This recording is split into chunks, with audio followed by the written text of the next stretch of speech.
We should be live. Apologies for the delay, everyone. You're never going to believe what happened. Guess what went wrong this time? Yeah, so we're having some issue with capturing the Discord screen, but whatever. It seems like we figured it out. It's how's our audio look? appreciate. I think my audio looks fine. Brianna, say some stuff. Some stuff. Your audio looks fine. You're not as loud as me, but you're fine. Kit. Other stuff. Yeah. Okay. But your range is really anywhere from like a 3 to a 15. So That is correct. on a scale of 10. It's because I'm versatile. You're just wild and cannot be contained. Correct. Just a force of nature. I don't think I said so yet, but your hair looks lovely today, by the way. I know Brianna and I were talking about it before you put your earbuds in. Thank you. Yeah.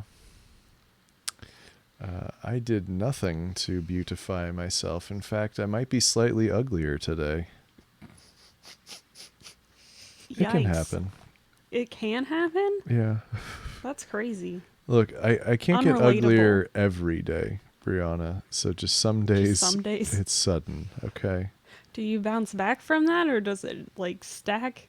It's like it's somewhat sinusoidal, but it's definitely in a downward. So a Jeremy Baramy level of I don't get the reference. I'm sorry. is a joke for Kit. I got it. Okay. The eye broke me. Okay, let's see if did we get a notification? Brianna, would you like to put something in our chats in our Discord? Oh, in Discord? Yeah. Yeah. Let's see. No, we're not other media. We're other podcasts. General. What? Howdy, y'all.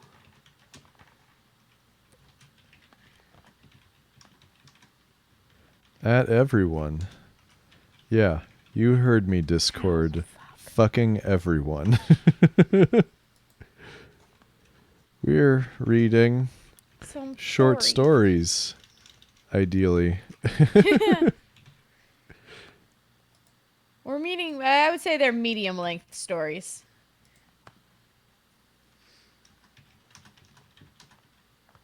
This is not Miscellany Monday.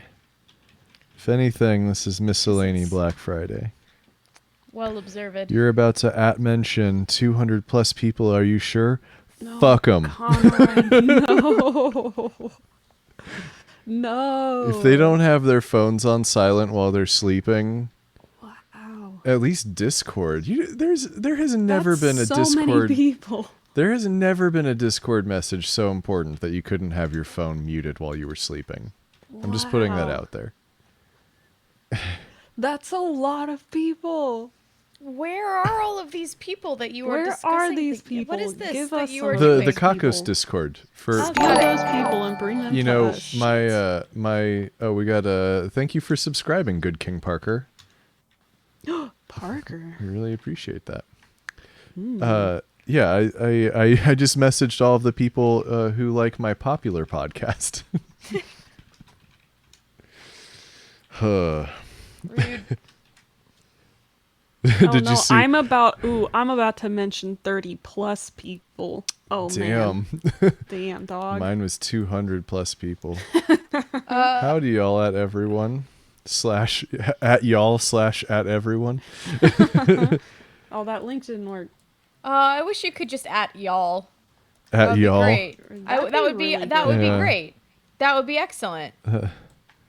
All right, now I need to find actually the steal script the for link. what we're actually doing today. There it is. Open it up. User authentication failed. Nice. Oh boy. Why do I need this? Yeah, do that. Okay. Why is it? It's making me enter my password. I don't know. Kit, are you There we trying go. to steal my password? Probably. No. Hi, Blas. I don't know what's happening. Everything. The wrong way. That's Oh. how we do it. Is Yeah. that any different from normal? Good to see you, Blathbandia. Kit, this is gonna sound weird, but your straw looks like a Capri Sun straw from this far away. It isn't, but I appreciate could the be. comparison. It'd be I very- almost got a little, because I have little umbrellas, and I almost You put a little umbrella in should've. Why it. didn't But you? I'm now blocked in by my coffee Oh table man, that'd have been great. because that is my very professional recording setup.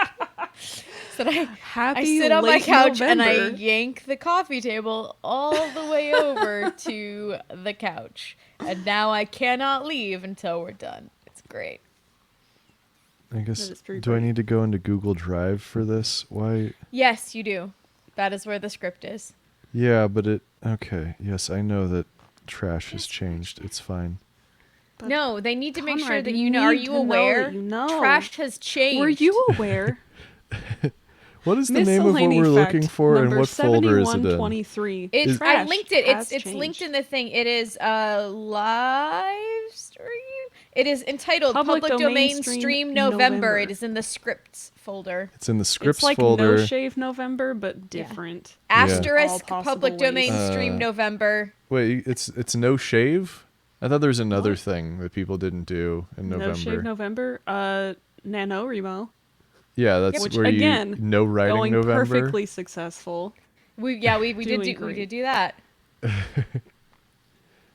Oh That's no, actually a Blat's lie got we it. did Blat's right. got it. I think it's that one. That's the one I was thinking of. Oh. Yep. I was Also going a to ask a perfect very success. inappropriate question. You say also I mean, a I perfect think success. you walked right up to it. I don't. It wasn't. It's not the issue that there was a date in it. There is a date. It was just I couldn't Our file storage system is labyrinthine Just- at best. just give me the benefit of the doubt today. Things We- are fucking up it and took it's a not really- my fault. Long time to program the Minotaur into it, but we did True it. facts. Very science. So we've got 4 people in the chat and only 2 viewers according to my estimation we have 8 here. I on see 8. my Yeah. screen. 8 viewers. Wow. Yes, 8 whole That's viewers. 6 more than 2. That is, yeah. Quick math. Fucking wow. All right. Let me take a sip Numbers. from my tall glass of vodka. I'm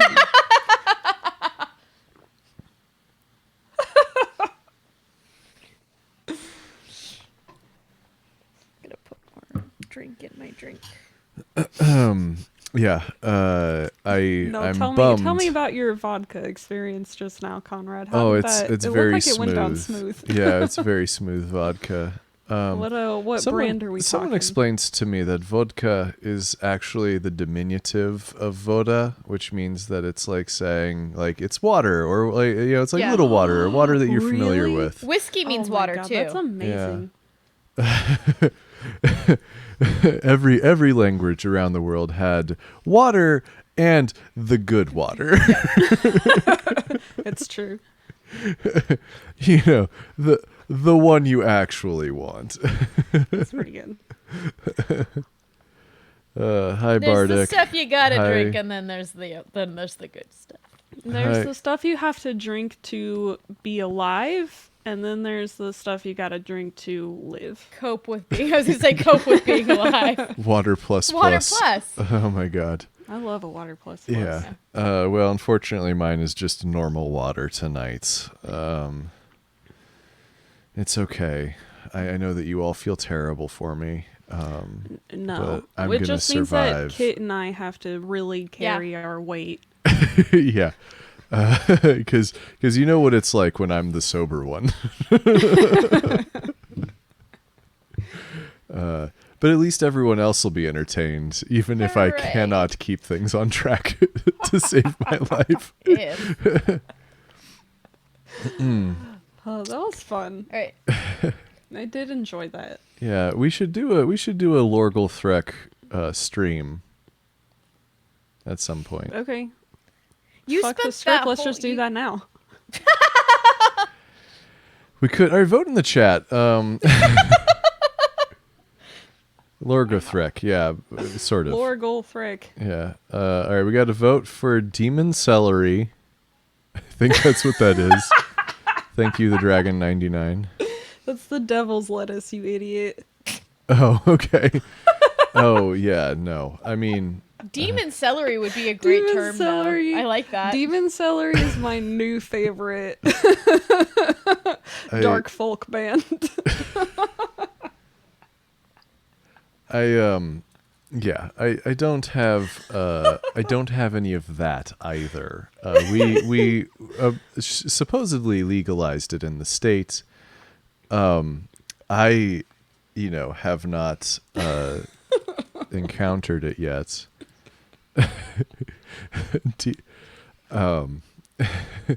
Incubus bok choy. Oh, that's literally Kit typing. Oh my Okay. God. Yeah, that's Fiend me. kale. That's just me. That's Fiend just me. kale. just Spectre rhubarb. I don't know. Ooh, I like Spectre That's pretty rhubarb. The fiend kale. Wow. Oh man. The Incubus bok choy is pretty good. possessed escarole. Also my Ooh. favorite cover band. God.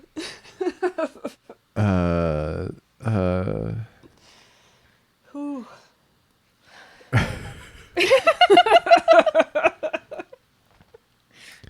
Trying to come up with It's just something fun for to say bok iceberg. choy. The vice Bok choy's iceberg. Weisberg.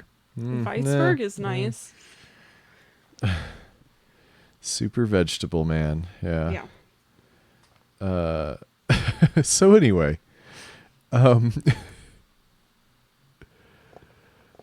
boy, Whoo boy. and I'll raise you a wowie zowie. Oh, I would much rather you did not. Yeah. Not a Maui wowie though, unfortunately. It's still not great. I'm uncomfortable Conrad, with the direction. sometimes this there are conversation is taking. phrases that you say where I know deep down that you, as a person, should not say them. But I think wowie zowie is one of Wowie those. zowie. Oh, Wowzers gross. trousers. Boy. Wowzers trousers from your mouth is fine. Wowie Okay. zowie is very bad. Wowie zowie. Okay. All right. Satan salad. There we go. Yeah. I like that no, one. What's Satan's favorite salad, though? it's real. How Ambrosia. about I just, It's just ironic. I don't have any like traditional drugs, but never mind. I'm not going to make this joke because it was just going to Okay. be dark and sad and gross. So That's Were you not gonna our say brand. antidepressants? I have some no, of those bad boys. no. Delicious. Do, yeah, tastes like serotonins. Mm. It kind of has a taste though, doesn't it? Serotonin, like that, like day fucking know. one I'm not- now I have antidepressant. to ask Serotonin. the internet. There's like a taste. I feel like day one of Conrad, I antidepressants. do not have enough serotonin to tell you what the flavor is. Just all I'm asking is for somebody to let me lick their brain. Ew. No, No, thank you. Folks, I'm really sorry about all of this that's going down. I see. This is what I said: is I don't need to drink to be a fucking weirdo. We all knew that. So don't worry, I'll keep up. I have some Finnish licorice still on my, which is Oh. probably another euphemism, right? No, It but does sound like it. Finnish licorice is pretty good. I have some of that, which will give me like a menthol high. Yeah, I think in- that's how that works. Yeah. Yeah, If that's you eat yep. enough. Or I'll just nope. Still trying to make this joke, but I'm just like, no, that's a Nope. sad thing that exists in reality. Conrad, stop doing it. Anyway, You heard it here, folks. if you don't Conrad have is very enough natural sad. serotonin at home, store bought is fine. I'm when it comes to serotonin, I'm more of a Sandra Lee chef. You know what I mean? 1 cup vodka. It's store bought frosting, half a bottle of vodka. Sandra Lee. That's a Friday night, I'm yo. Sandra Lee. And This it's is a Friday cocktail night. Time. I know. Cocktail time, cocktail Just time. drinking with your buds at the Never Rad Miscellany, who are Heyo. just procrastinating so bad on actually reading stories. Yeah, so we found some stories that are good and public domainy. Yeah, so we have on the docket this orbit the Canterville Ghost. Let's see. How do I do the where I can see the headings? It on Print the side. layout? It's not. It's view, show document outline. I can just read them, Conrad. Yeah, with Canterville my Ghost, voice. Loot of the Void, and the Venus Trap. The Venus Trap, written by honorary miscellanyist at this point, Evelyn E. Smith. It's been 2 God. stories. It's That's enough. That's all right. She's truly It's wormed too her way into my now. heart. Yeah, I will. We- I will concur. it's gonna Like- be more. Let's be real. Okay. I'm on Evelyn board. Evelyn is she She's- was the Never she's a Rad good Miscellany lady. before there was the Never Rad Miscellany. Like, I think I'm on the I'm solidified now. If I could Shit. bring back anybody from the dead and just like sit down and have lunch with them, it'd be with Evelyn Smith. She's great. She's a delight. Always great. Okay. Do you think? Okay, question. Answer. Do you think if you brought back an author from the dead, do you think that would reset the copyright rule and we would have another Ooh, 75 years? that's a good question. Disney would like to Does talk undead to count as you. alive? Oh, yeah. If you put an author into like a frozen hypersleep kind of situation, they're not technically dead. They're just sleeping. People in a people don't really freezer. get into the copyright problems with cryogenics. It's an area ripe for explanation. I feel like Exploration. Sputnik and Part- Grebe are gonna have to do. Are you a dead author that got cryogenized? Cryogenically frozen. And now you're back Alright, and trying I to have get made your I works have back made under for myself copyright? a note. All right. So I guess before we dive in, I feel like I want to give the chat a question, and then I have to take a brief bio break Oh, okay. to just really just Something to strap sit in on. for the remainder boy. of the. Was my question not good enough, Wh- Conrad? oh, what was your question? About if you bring an author back Yeah, from that's the a good dead, question. does Yeah. the copyright reset? Yeah, but don't ask them don't make them be creative. This is their Friday night, okay? They've just had Listen. Thanksgiving leftovers. I don't choose what comes out of my brain. It just happens. That's the tweet for the day. I don't choose what comes out of my brain. Let's see. My brain is a nightmare auto-completion hellscape. Please help me. Well, of course, if there's any public domain stories that you guys want to hear, you can definitely type those in. Oh, we're down to 7 viewers. We successfully didn't like scared that. someone off. Oh, that happened almost immediately. That's okay. And had some devil's lettuce. Okay. Demon bok choy. Demon celery. It's incubus bok what was choy. the tofu? I'm trying Doug. Come on. Somebody's my What? age here who watched Doug. I mean, Kit's like almost exactly my age. I am, but we were forbidden cartoons. That sounds right for you I'm guys. familiar with the existence of Doug, but beyond that, I got I nothing. think it's killer tofu. I don't- Killer I don't tofu. know. Yeah. I had a reoccurring nightmare about the monster from the Doug movie, and that's about all I got. Well, I don't know anything. We know that. Yeah, we got that. I don't know anything. I Alright. don't think anything. I am not a thing. I mean, Are you're you gonna definitely ask a your something. question or not? Was your question for the Does audience? anybody Do you know want to about hear Doug? any stories? Yeah, do you guys Or want to was hear a it- story? Or was it, does anybody Or- remember Doug? Hey, y'all, does anybody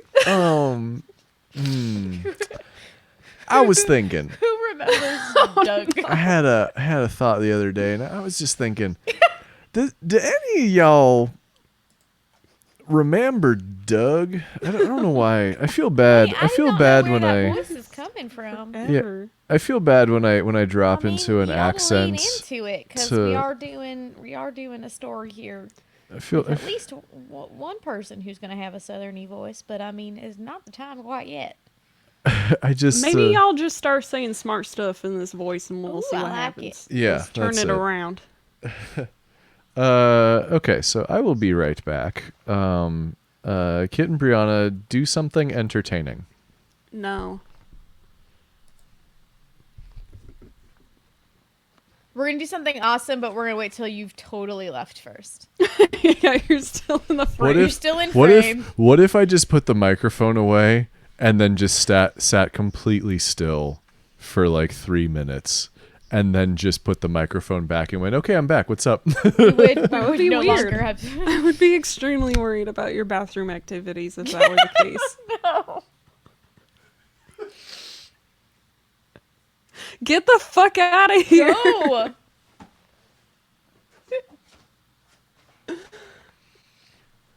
Oh, boy.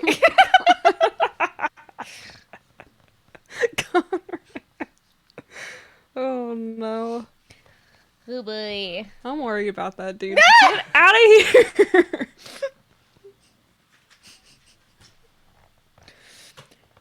Oh, Is he right, gone? man. He's gone. Conrad, are you gone? Okay. Let's get the good stuff going. My good stuff was if you, like all of us, think that Conrad needs some serious mental help, please subscribe to our Patreon so we can institutionalize him. Oh my god. Oh boy. For just $5 a month, you can help Conrad receive the mental assistance he needs and deserves. It should be there. We don't have I don't think we have the edit access to it. I don't think so either. I think there's a 1069. There is a 1069. There's also a 15,000 a month if you want some of us to quit our jobs and do this full time. Please. I love money.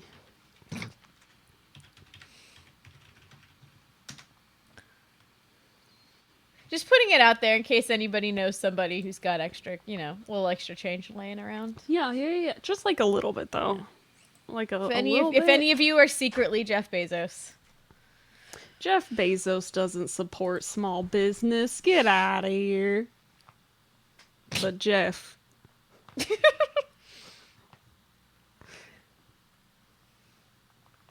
gonna see how long it takes for us to get annoyed. He's just gonna sit there. Okay.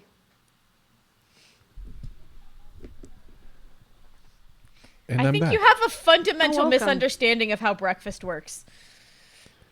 You said small businesses for breakfast. What is that? Oh Talking boy. about Jeff Bezos. Oh Jesus. No, his name is Jeff Bezos. Yeah. Is All it right. is it a coincidence that that's the Oh, same dear. number of syllables as Lex Luthor? No. Intentional. Intentional. And they're both bald. Yep. I Something bet to it think scores about. better in Scrabble, though. Lex Luthor does. No. Well, No, Bezos has a Z Bezos has in a it. Z in it, and 2 F's and a J. All Okay. high But then value again, piles. you can't use proper nouns. True.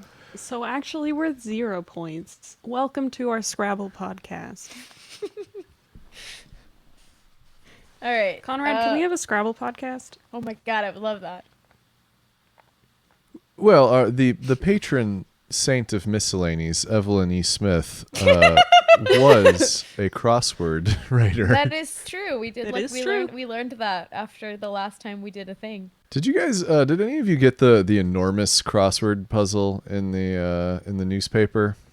like anybody here Who gets gets the a newspaper. newspaper? I live with old people. What's paper? I'm a millennial. You were Heard of it. the young millennial, like on the cusp. You're on the cusp. I am. Yeah. All right, shall Brianna, what Yep. do you think like the young people are gonna do that's gonna weird you out? There's a lot of things that young people do that weird me out, but I can't think of any at the moment. If I remember, I'll let you know. Okay. All right. The word poggers. It doesn't weird me out, and like I understand its usage, but it's just It's just pog AF it's right not now. my thing. It's not Oh, poggers. boy. It's because they didn't have pogs. Yeah. If you had I pogs, guess- you would but I understand didn't even that. have pogs. Yeah. I did not have pogs. Either I was aware of but did not participate. You never got an icy from the water connection as a child I absolutely with a did. with a pog in the bottom of the cup. I did not get that. They were in the we frequently got ices. Yeah, they were in the bottom of the styrofoam cup. It was like What in the the lip on the fuck? bottom there was a Really? pog. For a while. No recollection of that. Yeah, there's some pogs in there. Well, there you go. It's pretty poggers. Pogs were amazing. That's how you made friends. No. That no, it's not. explains a lot about me not knowing about pogs. Not knowing about friends. Ugh. Well, Well, I was one of them smart kids. I vividly remember Beanie Babies. I remember that. well, I just sold some of my Beanie Babies on eBay. No, Conrad, Do you want them? y'all fucking take some Beanie Babies. Okay, I can probably Only if they're make that cute happen. though. I Just kept leave them. one. Just leave them at your new place, and I'll find them. Oh Jesus. His name is Flashy. Well, there the you fuck? go. Is that supposed to be a peacock? It's a peacock. That's weird. I don't think anybody at Beanie Babies. It's has just a seen divorced peacock ass before. bird right now. I That's love all it it. is. Wow. It's just a I take divorced it. ass I got bird. Are you a divorced ass bird? You would, do you need? Yeah. Yeah, I kept that one. Actually, I still have a few of the others. People bought them though. They Damn. were just they only sold for like Wait, 99 cents because nobody was yeah, that fighting sounds over right. them. They're an investment piece, and they're gonna be worth thousands God. someday. So I mean, some of them are. If you go on eBay some of them right are. now, That's the weird thing. I don't think that's true. You can buy the Princess Diana bear for like $20 now. That was the one that was the only one that was do- ever worth any money. I think Oh, I okay. do remember that. I don't know about like the McDonald's platypus toy. I remember that was a big deal. But there's if you go on eBay, there are people selling all of them for $1,500. They're just not being purchased. All right.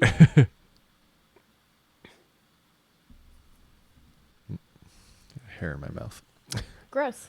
Get that out of there. Yeah. So we're Not getting where wild that with belongs. Oscar here. Oh boy. He's gonna come back God, I from the wish. dead to punish you for that. I hope he does.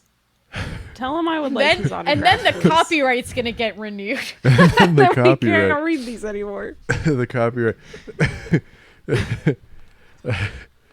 I'm not done corrupting the youth. And then just a fist pops out of a grave. And Fuck yes. Oh my god, I would be so down for zombie Oscar Wilde. Are you kidding me? Let's go. Zosker Wilde. is- Ragers, ragers, That is furthermore, ragers. that is a television show that I would watch the hell out of. Zombie Oscar Wilde, and he's part of a team that pulls off heists. It's That'd like be pretty Ocean's good. 11 meets The Importance of Being Earnest. I feel like it would. Oh man. Oscar Wilde. Yeah. Never mind. All right. So we have a cast here. We have a narrator, which I believe is just the text of the book. We have Lord Yes. Canterville. Yep. Technically, this is all text of the book. Yeah, Conrad. actually, that is how books work. I've heard great things about them. I haven't had a chance. You're a liar. You've read like 27 of them. Stand by. I also need to hit record on. Oh, and I gotta title the recording clean feed. Come on, just do it. Short stories. Now Nike's gonna sue us. God damn it. Yeah, fucking hell, Conrad. Short stories _ 2011-27. Do it. All right, we're recording now. All right. We can turn off the Hi, clips recording. track, however, because there are no clips. Indeed, there are not. I did All right, not so- do any sound effects for this. No. Well, they didn't have them in whatever year this was. They didn't have sound effects back then. They barely had What? sound. Yeah. Oh, They hadn't. boy. Yeah, that's They hadn't that's invented true. it yet. That's So why there wasn't any sound in the movies. It hadn't been invented. that's right. There was no sound. They didn't have color either. That's true. Yeah. Man. Um, Wild. Fucking wild. Crazy. Sir Arthur Conan Doyle, Harry Houdini, Marie Laveau, and a young and not yet racist H.P. Lovecraft band together to challenge Aleister Crowley and a magical mystery. I will Sounds fun. absolutely 1,000% check that out. I just don't know that there is a version of H.P. Lovecraft that was not yet racist. That guy. All right. Anyway, Reading a book. so Kit, by you're Oscar familiar Wilde. with the story. Why don't you go ahead and cast it? I can narrate. I can narrate and I can. I called dibs on the dude in the Evelyn Smith story later. I mean, I think. that Oh was God, given. that yes, absolutely. Okay. I'll do narrator. Oh God, a bunch of these people talk to each other. Do you want me to be do. Lord Canterville? I can do. Yeah. Can you do? Yeah. Can you do Lord Canterville? We could just well, whatever. And also I'll be Mrs. Otis. Because well, Canterville and Mr. Otis talk to each other. True. You can do Or- just do Canterville as. I'll do a Monty Python woman voice. That's the Oh boy. Oh boy. Oh, Oh no. boy. Do you want to do Ghost as well? No, Okay. because God, they all talk to each other. They do. It doesn't it's fine. It's like that's how dialogue works. I can do. Brenna, do you want to do Virginia and Yeah. Mrs. Umney? And Yeah. you want to do? Would you want to do the Mrs. Mr. and Otis. Virginia? Or yeah, I am Mr. Otis, and I can do Mrs. I Otis. Okay. Is that cool? So Mrs. Otis, Virginia, and Omni. Yeah. Okay. I don't think those characters talk to one another. We'll find out. So I'm Canterville and Ghost. Yep. Okay. And They never talk to Cecil. each other. It's that I know for sure. Wait. You can be Cecil. I'm sure it's Cecil. Shut I up. think we just switch back and forth every time. Okay. Whatever We'll we come take to. turns. as I'm we going to come forget. Hopefully it's funny. Please We'll remind me. We'll get there. We'll get there. Ahem. Begin narrating. I shall. When Mr. Hiram B. Otis, the American minister, bought Canterville Chase, everyone told him he was doing a very foolish thing, as there was no doubt at all that the place was haunted. Indeed, Lord Canterville himself, who was a man of most punctilious honor, had felt it his duty to mention the fact to Mr. Otis when they came to discuss terms. Okay, so I was going to try and do an Irish accent and I chickened out. No. Good. We're the Good, best. good call.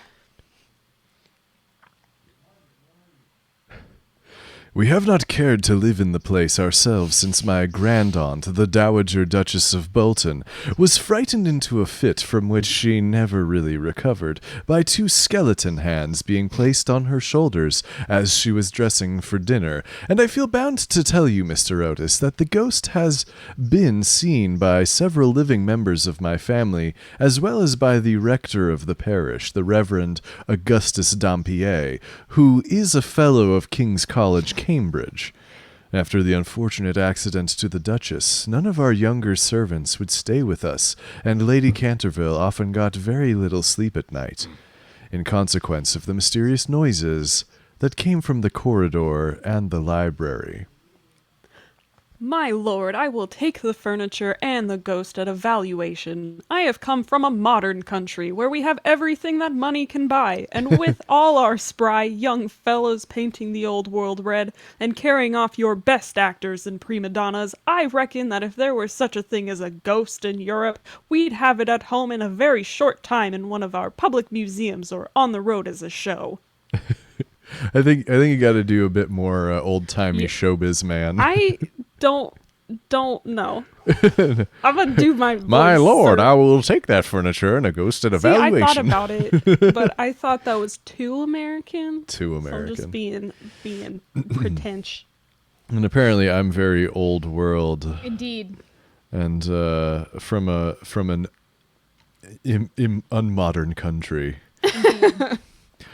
I fear that the ghost exists, though it may have revisited the overtures of your enterprising impresarios. It has been well known for 3 centuries, since 1584 in fact, and always makes its appearance before the death of any member of our family. Well, so does the family doctor, for that matter, Lord Canterville, but there is no such thing, sir, as a ghost, and I guess the laws of nature are not going to be suspended for the British aristocracy. So I am British, not Irish, so good Yeah. choice. I don't know where you got Irish. Well, wasn't Oscar Wilde Wilde. Irish? Okay, that's fair. You have a line, Lord Canterville. You are certainly very natural in America. Canterville did not quite understand Mr. Otis's last observation. And if you don't mind, a ghost in the house, it is all right. Only you must remember, I warned you. Bum, bum, bum. A few weeks after this, the purchase was concluded, and at the close of the season, the minister and his family went down to Canterville Chase. Mrs. Otis, who, as Miss Lucretia R. Tappan of West 53rd Street, had been a celebrated New York belle, was now a very handsome, middle-aged woman with fine eyes and a superb profile. Many American ladies, on leaving their native land, adopt an appearance of chronic ill health, under the impression that it is a form of European refinement. But Mrs. Otis had never fallen into this error. She had a magnificent constitution and a really wonderful amount of animal spirits. Indeed, in many respects, she was quite English, and was an excellent example of the fact that we have really everything in common with America nowadays, except, of course, language. Her eldest son, christened Washington by his parents in a moment of patriotism, which he never ceased to regret, was a fair-haired, rather good-looking young man who had qualified himself for American diplomacy by leading the German at Newport Casino for 3 successive seasons, and even in London was well known as an excellent dancer. Gardenias and the peerage were his only weaknesses. Otherwise, he was extremely sensible. I love the idea of, like, just, darling, we live in Europe now. I'm very ill. it's in the fashion, in the style. I have the consumption. Well, Miss who doesn't Virginia have E. Otis was a consumption? little girl of 15, lithe and lovely as a fawn, and with a fine freedom in her large blue eyes. She was a wonderful Amazon, and had once raced old Lord Bilton on her pony twice round the park, winning by a length and a half just in front of the Achilles statue, to the huge delight of the young Duke of Cheshire, who proposed for her on the spot, and was sent back to Eton that very night by his guardians in floods of tears. After Virginia came the twins, who were usually called the Star and Stripes, as they were always getting swished. They were delightful boys, and, with the exception of the worthy minister, the only true Republicans of the family. As Canterville Chase is 7 miles from Ascot, the nearest railway station, Mr. Otis had telegraphed for a wagonette to meet them, and they started on their drive in high spirits. It was a lovely July evening, and the air was delicate with the scent of the pine woods. Now and then they heard a wood pigeon brooding over its own sweet voice, or saw, deep in the rustling fern, the burnished breast of the pheasant. Little squirrels peered at them from the beech trees as they went by, and the rabbits scudded away through the brushwood and over the mossy knolls with their white tails in the air. As they entered the avenue of Canterville Chase, however, the sky became suddenly overcast with clouds. A curious stillness seemed to hold the atmosphere. A great flight of rooks passed silently over their heads, and, before they reached the house, some big drops of rain had fallen. Standing on the steps to receive them was an old woman, neatly dressed in black silk, with a white cap and apron.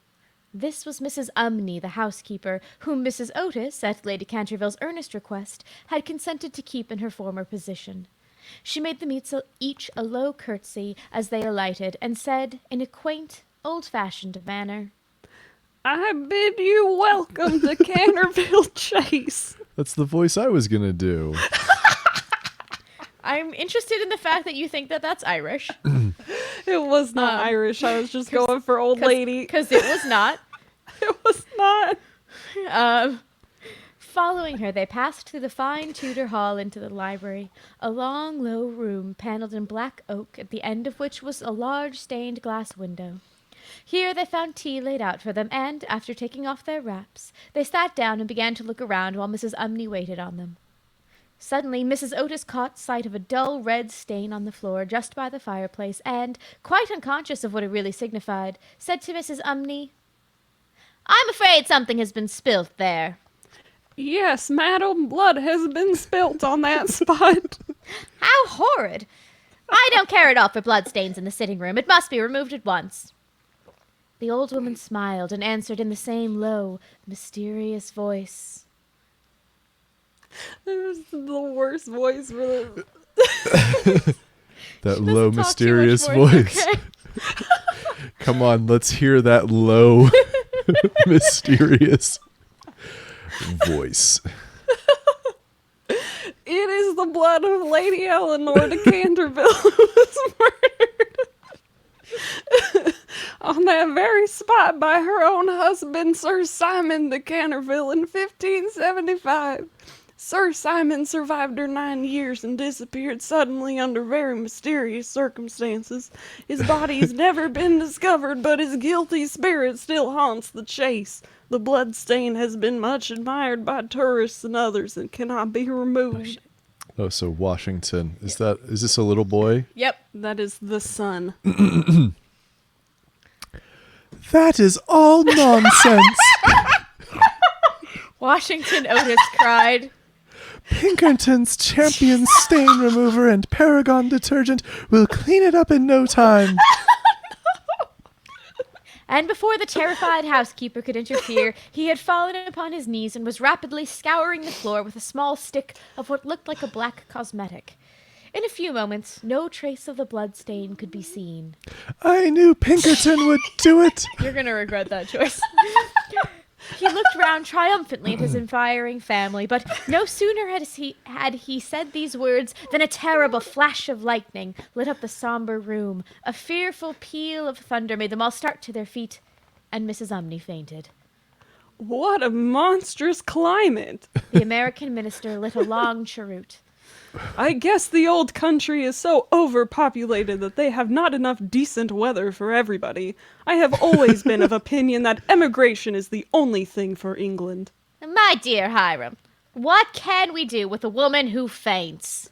Charge it to her like breakages. She won't faint after that. In a few moments, Mrs. Umney certainly came to.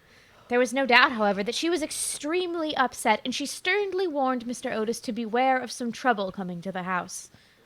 I have seen some things with my own eyes, sir, that would make any Christian's hair stand on end, and many a night I have not closed my eyes in sleep for the awful things that are done here.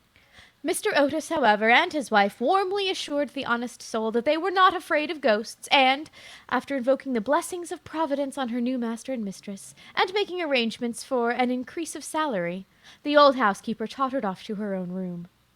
Part 2. The storm raged fiercely all that night, but nothing of particular note occurred. The next morning, however, when they came down to breakfast, they found the terrible stain of blood once again on the floor. I don't think it can be the fault of the Paragon detergent, for I have tried it with everything. It must be the ghost. He accordingly rubbed out the stain a second time, but the second morning it appeared again. The third morning also it was there, though the library had been locked up at night by Mr. Otis himself, and the key carried upstairs. The whole family were now quite interested. Mr. Otis began to suspect that he had been too dogmatic in his denial of the existence of ghosts. Mrs. Otis expressed her intention of joining the Psychical Society, and Washington prepared a long letter to Messrs. Myers and Podmore on the subject of the permanence of sanguineous stains when connected with crime. That night, all doubts about the objective existence of phantasmata were removed forever. The day had been warm and sunny, and in the cool of the evening the whole family went out to drive. They did not return home till 9 o'clock, when they had a light supper. The conversation in no way turned upon ghosts, so there were not even those primary conditions of receptive expectations which so often precede the presentation of psychical phenomena. The subjects discussed, as I have since learned from Mr. Otis, were merely such a form of the ordinary conversation of cultured Americans of the better class, such as the immense superiority of Miss Fanny Davenport over Sarah Bernhardt as an actress, the difficulty of obtaining green corn, buckwheat cakes, and hominy, even in the best English houses, the importance of Boston in the development of the world soul, the advantages of the baggage check system in railway traveling, and the sweetness of the New York accent as compared to the London drawl. No mention at all was made of the supernatural, nor was Sir Simon de Canterville alluded to in any way. At 11 o'clock the family retired, and by 1:30 all the lights were out. Some time after, Mr. Otis was awakened by a curious noise in the corridor outside his room. It sounded like the clank of metal, and seemed to be coming nearer every moment. He got up at once, struck a match, and looked at the time. It was exactly 1 o'clock. He was quite calm, and felt his pulse, which was not at all feverish. The strange noise still continued, and with it he heard distinctly the sound of footsteps. He put on his slippers, took a small oblong file out of his dressing-case, and opened the door. Right in front of him he saw, in the wan moonlight, an old man of terrible aspect. His eyes were as red burning coals, long grey hair fell over his shoulders in matted coils, his garments, which were of antique cut, were soiled and ragged, and from his wrists and ankles hung heavy manacles and rusty gyves. My dear sir, I really must insist on your oiling these chains, and have brought you for that purpose a small bottle of the Tammany Rising Sun Lubricator. It is said to be completely efficacious upon one application, and there are several testimonials to that effect on the wrapper from some of our most eminent native divines. I shall leave it here for you by the bedroom candles, and will be happy to supply you with more, should you require it. With these words, the United States minister laid the bottle down on a marble table and, closing his door, retired to rest. For a moment the Canterville ghost stood quite motionless in natural indignation. Then, dashing the bottle violently upon the polished floor, he fled down the corridor, uttering hollow groans and emitting a ghastly green light. Just, however, as he reached the top of the great oak staircase, a door was flung open, 2 little white-robed figures appeared, and a large pillow whizzed past his head. There was evidently no time to be lost, so, hastily adopting the 4th dimension of space as a means of escape, he vanished through the wainscoting, and the house became quite quiet. On reaching a small secret chamber in the left wing, he leaned up against a moonbeam to recover his breath, and began to try and realize his position. Never, in a brilliant and uninterrupted career of 300 years, had he been so grossly insulted. He thought of the Dowager Duchess, whom he had frightened into a fit as she stood before the glass in her lace and diamonds, of the 4 housemaids who had gone into hysterics when he merely grinned at them through the curtains on one of the spare bedrooms, of the rector of the parish, whose candle he had blown out as he was coming late one night from the library, and who had been under the care of Sir William Gull ever since, a perfect martyr to nervous disorders, and of old Madame de Tremouillac, who, having wakened up one morning early and seen a skeleton seated in an armchair by the fire reading her diary, had been confined to her bed for 6 weeks with an attack of brain fever, and, on her recovery, had become reconciled to the church and broken off her connection with that notorious skeptic, Monsieur de Voltaire. He remembered the terrible night when the wicked Lord Canterville was found choking in his dressing room with the knave of diamonds halfway down his throat, and confessed, just before he died, that he had cheated Charles James Fox out of £50,000 at Croxford's by means of that very card, and swore that the ghost had made him swallow it. All his great achievements came back to him again, from the butler who had shot himself in the pantry because he had seen a green hand tapping at the window pane, to the beautiful Lady Stutfield, who was always obliged to wear a black velvet band around her throat to hide the mark of 5 fingers burned upon her white skin, and who drowned herself at last in the carp pond at the end of the King's Walk. With the enthusiastic egotism of the true artist, he went over his most celebrated performances and smiled bitterly to himself as he recalled to mind his last appearance as Red Reuben or the Strangled Babe, his debut as Gaunt Gibeon the Bloodsucker of Bexley Moor, and the furor he had excited one lovely June evening by merely playing ninepins with his own bones on the lawn tennis ground. And after all this, some wretched modern Americans were to come and offer him the Rising Sun lubricator and throw pillows at his head. It was quite unbearable. Besides, no ghost in history had ever been treated in this manner. Accordingly, he was determined to have vengeance and remained until daylight in an attitude of deep thought. The next morning, when the Otis family met at breakfast, they discussed the ghost at some length. The United States minister was naturally a little annoyed to find that his present had not been accepted. I have no wish to do the ghost any personal injury, and I must say that considering the length of time he has been in the house, I don't think it is at all polite to throw pillows at him. A very just remark, at which, I am sorry to say, the twins broke into shouts of laughter. Upon the other hand, if he really declines to use the Rising Sun lubricator, we shall have to take his chains from him. It would be quite impossible to sleep with such a noise going on outside the bedrooms. For the rest of the week, however, they were undisturbed, the only thing that excited any attention being the continual renewal of the bloodstain on the library floor. This certainly was very strange, as the door was always locked at night by Mr. Otis, and the windows kept closely barred. The chameleon-like color also of the stain excited a great deal of comment.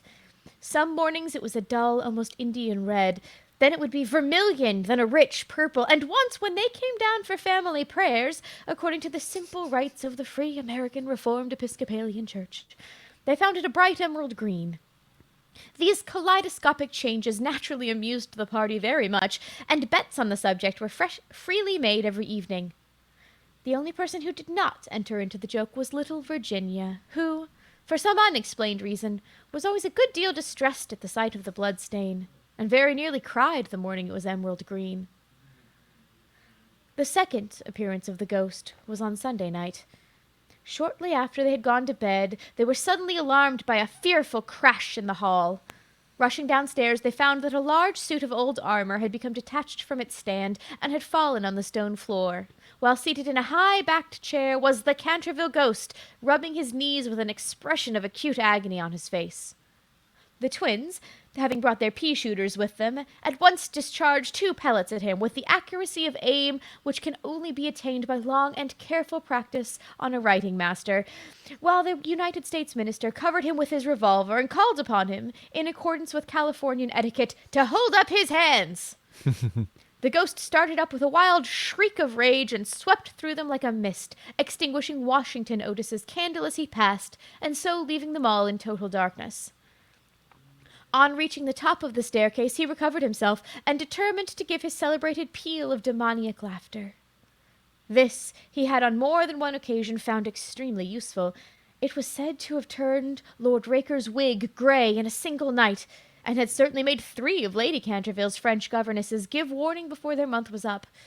He accordingly laughed his most horrible laugh, till the old vaulted roof rang and rang again, but hardly had the fearful echo died away when a door opened, and Mrs. Otis came out in a light blue dressing gown. I'm afraid you are far from well, and have brought you a bottle of Dr. Dobell's tincture. If it is indigestion, you'll find it a most excellent remedy." The ghost glared at her in fury, and began at once to make preparations for turning himself into a large black dog, an accomplishment for which he was justly renowned, and to which the family doctor always attributed the permanent idiocy of Lord Canterville's uncle, the Honourable Thomas Horton. The sound of approaching footsteps, however, made him hesitate in his fell purpose, so he contented himself with becoming faintly phosphorescent, and vanished with a deep churchyard groan just as the twins had come up to him. On reaching his room, he entirely broke down, and became prey to the most violent agitation. The vulgarity of the twins and the gross materialism of Mrs. Otis were naturally extremely annoying, but what really distressed him most was that he had been unable to wear the suit of mail. He had hoped that even modern Americans would be thrilled by the sight of a spectre in armor, if for no more than sensible reason, at least out of respect for their natural poet Longfellow, over whose graceful and attractive poetry he himself had whiled away many a weary hour when the Cantervilles were up in town. Besides, it was his own suit. He had worn it with great success at the Kenilworth tournament, and had been highly complimented on it by no less a person than the Virgin Queen herself. Yet, when he had put it on, he had been completely overpowered by the weight of the huge breastplate and steel casque, and had fallen heavily on the stone pavement, barking both his knees severely and bruising the knuckles of his right hand. For some days after this, he was extremely ill, and hardly stirred out of his room at all, except to keep the blood-stain in proper repair. However, by taking great care of himself, he recovered, and resolved to make a third attempt to frighten the United States minister and his family. He selected Friday, August 17th, for his appearance, and spent most of that day in looking over his wardrobe, ultimately deciding in favor of a large slouched hat with a red feather, a winding sheet frilled at the wrists and neck, and a rusty dagger. Towards evening, a violent storm of rain came on, and the wind was so high that all the windows and doors in the old house shook and rattled. In fact, it was just such weather as he loved. His plan of action was this. He was to make his way quietly to Washington Otis's room, gibber at him from the foot of the bed, and stab himself 3 times in the throat to the sound of low music. He bore Washington a special grudge, being quite aware that it was he who was in the habit of removing the famous Canterville bloodstain by means of Pinkerton's Paragon detergent. Having reduced the reckless and foolhardy youth to a condition of abject terror, he was then to proceed to the room occupied by the United States minister and his wife, and there to place a clammy hand on Mrs. Otis's forehead, while he hissed into her trembling husband's ear the awful secrets of the charnel house. With regards to little Virginia, he had not quite made up his mind. She had never insulted him in any way, and was pretty and gentle. A few hollow groans from the wardrobe, he thought, would be more than sufficient, or, if that failed to wake her, he might grabble at the counterpane with palsy-twitching fingers. As for the twins, he was quite determined to teach them a lesson. The first thing to be done was, of course, to sit upon their chests, so as to produce the stifling sensation of nightmare. Then, as their beds were quite close together, to stand between them in the form of a green, icy-cold corpse till they became paralyzed with fear, and finally to throw off the winding sheet and crawl around the room with white, bleached bones and one rolling eyeball, in the character of Dumb Daniel or the Suicide Skeleton, a role in which he had on more than one occasion produced a great effect, and which he considered quite equal to his famous part of Martin the Maniac, or the Masked Mystery. At 10:30 he heard the family going to bed. For some time he was disturbed by the wild shrieks of laughter from the twins, who, with the light-hearted gaiety of schoolboys, were evidently amusing themselves before they retired to rest. But at 11:15 all was still, and as midnight sounded, he sallied forth. The owl beat against the window panes, the raven croaked from the old yew tree, and the wind wandered moaning around the house like a lost soul. But the Otis family slept unconscious of their doom, and high above the rain and storm, he could hear the steady snoring of the minister for the United States. He stepped stealthily out of the wainscoting with an evil smile on his cruel, wrinkled mouth, and the moon hid her face in a cloud as he stole past the great oriel window, where his own arms and those of his murdered wife were blazoned in azure and gold. On he glided like an evil shadow, the very darkness seeming to loathe him as he passed. Once he thought he heard something call and stopped, but it was only the baying of a dog from the Red Farm, and he went on, muttering strange 16th-century curses, ever and anon brandishing the rusty dagger in the midnight air. Finally, he reached the corner of the passage that led to luckless Washington's room. For a moment he paused there, the wind blowing his long gray locks about his head and twisting into grotesque and fantastic folds the nameless horror of the dead man's shroud. Then the clock struck the quarter, and he felt the time was come. He chuckled to himself and turned the corner, but no sooner had he done so than, with a piteous wail of terror, he fell back and hid his blanched face in his long bony hands. Right in front of him was standing a horrible specter, motionless as a carven image and monstrous as a madman's dream. Its head was bald and burnished, its face round and fat and white, and hideous laughter seemed to have writhed its features into an eternal grin. From the eyes streamed rays of scarlet light, the mouth was a wide well of fire, and a hideous garment, like to his own, swathed with its silent snows the Titan form. On its breast was a placard with strange writing in antique characters, some scroll of shame, it seemed, some record of wild sins, some awful calendar of crime, and with its right hand it bore aloft a falchion of gleaming steel. Never having seen a ghost before, he naturally was terribly frightened, and after a second hasty glance at the awful phantom, he fled back to his room, tripping in his long winding sheet as he sped down the corridor, and finally dropping the rusty dagger into the minister's jack-boots, where it was found in the morning by the butler. Once in the privacy of his own apartment, he flung himself down on a small pallet bed and hid his face under the clothes. After a time, however, the brave old Canterville spirit asserted itself, and he determined to go and speak to the other ghost just as soon as it was daylight. Accordingly, as the dawn was touching the hills with silver, he returned toward the spot where he had first laid eyes on the grisly phantom, feeling that, after all, 2 ghosts were better than 1, and that, by the aid of his new friend, he might safely grapple with the twins. On reaching the spot, however, a terrible sight met his gaze. Something had evidently happened to the spectre, for the light had entirely faded from its hollow eyes, the gleaming falchion had fallen from its hand, and it was leaning up against the wall in a strained and uncomfortable attitude. He rushed forward and seized it in his arms when, to his horror, the head slipped off and rolled on the floor, the body assumed a recumbent posture, and he found himself clasping a white dimity bed curtain, with a sweeping brush, a kitchen cleaver, and a hollow turnip lying at his feet. Unable to understand this curious transformation, he clutched the placard with feverish haste, and there, in the gray morning light, he read those fearful words. "The Otis Ghost. The only true and original spook. Beware of the imitations. All others are counterfeit." The whole thing flashed across him. He had been tricked, foiled, and outwitted.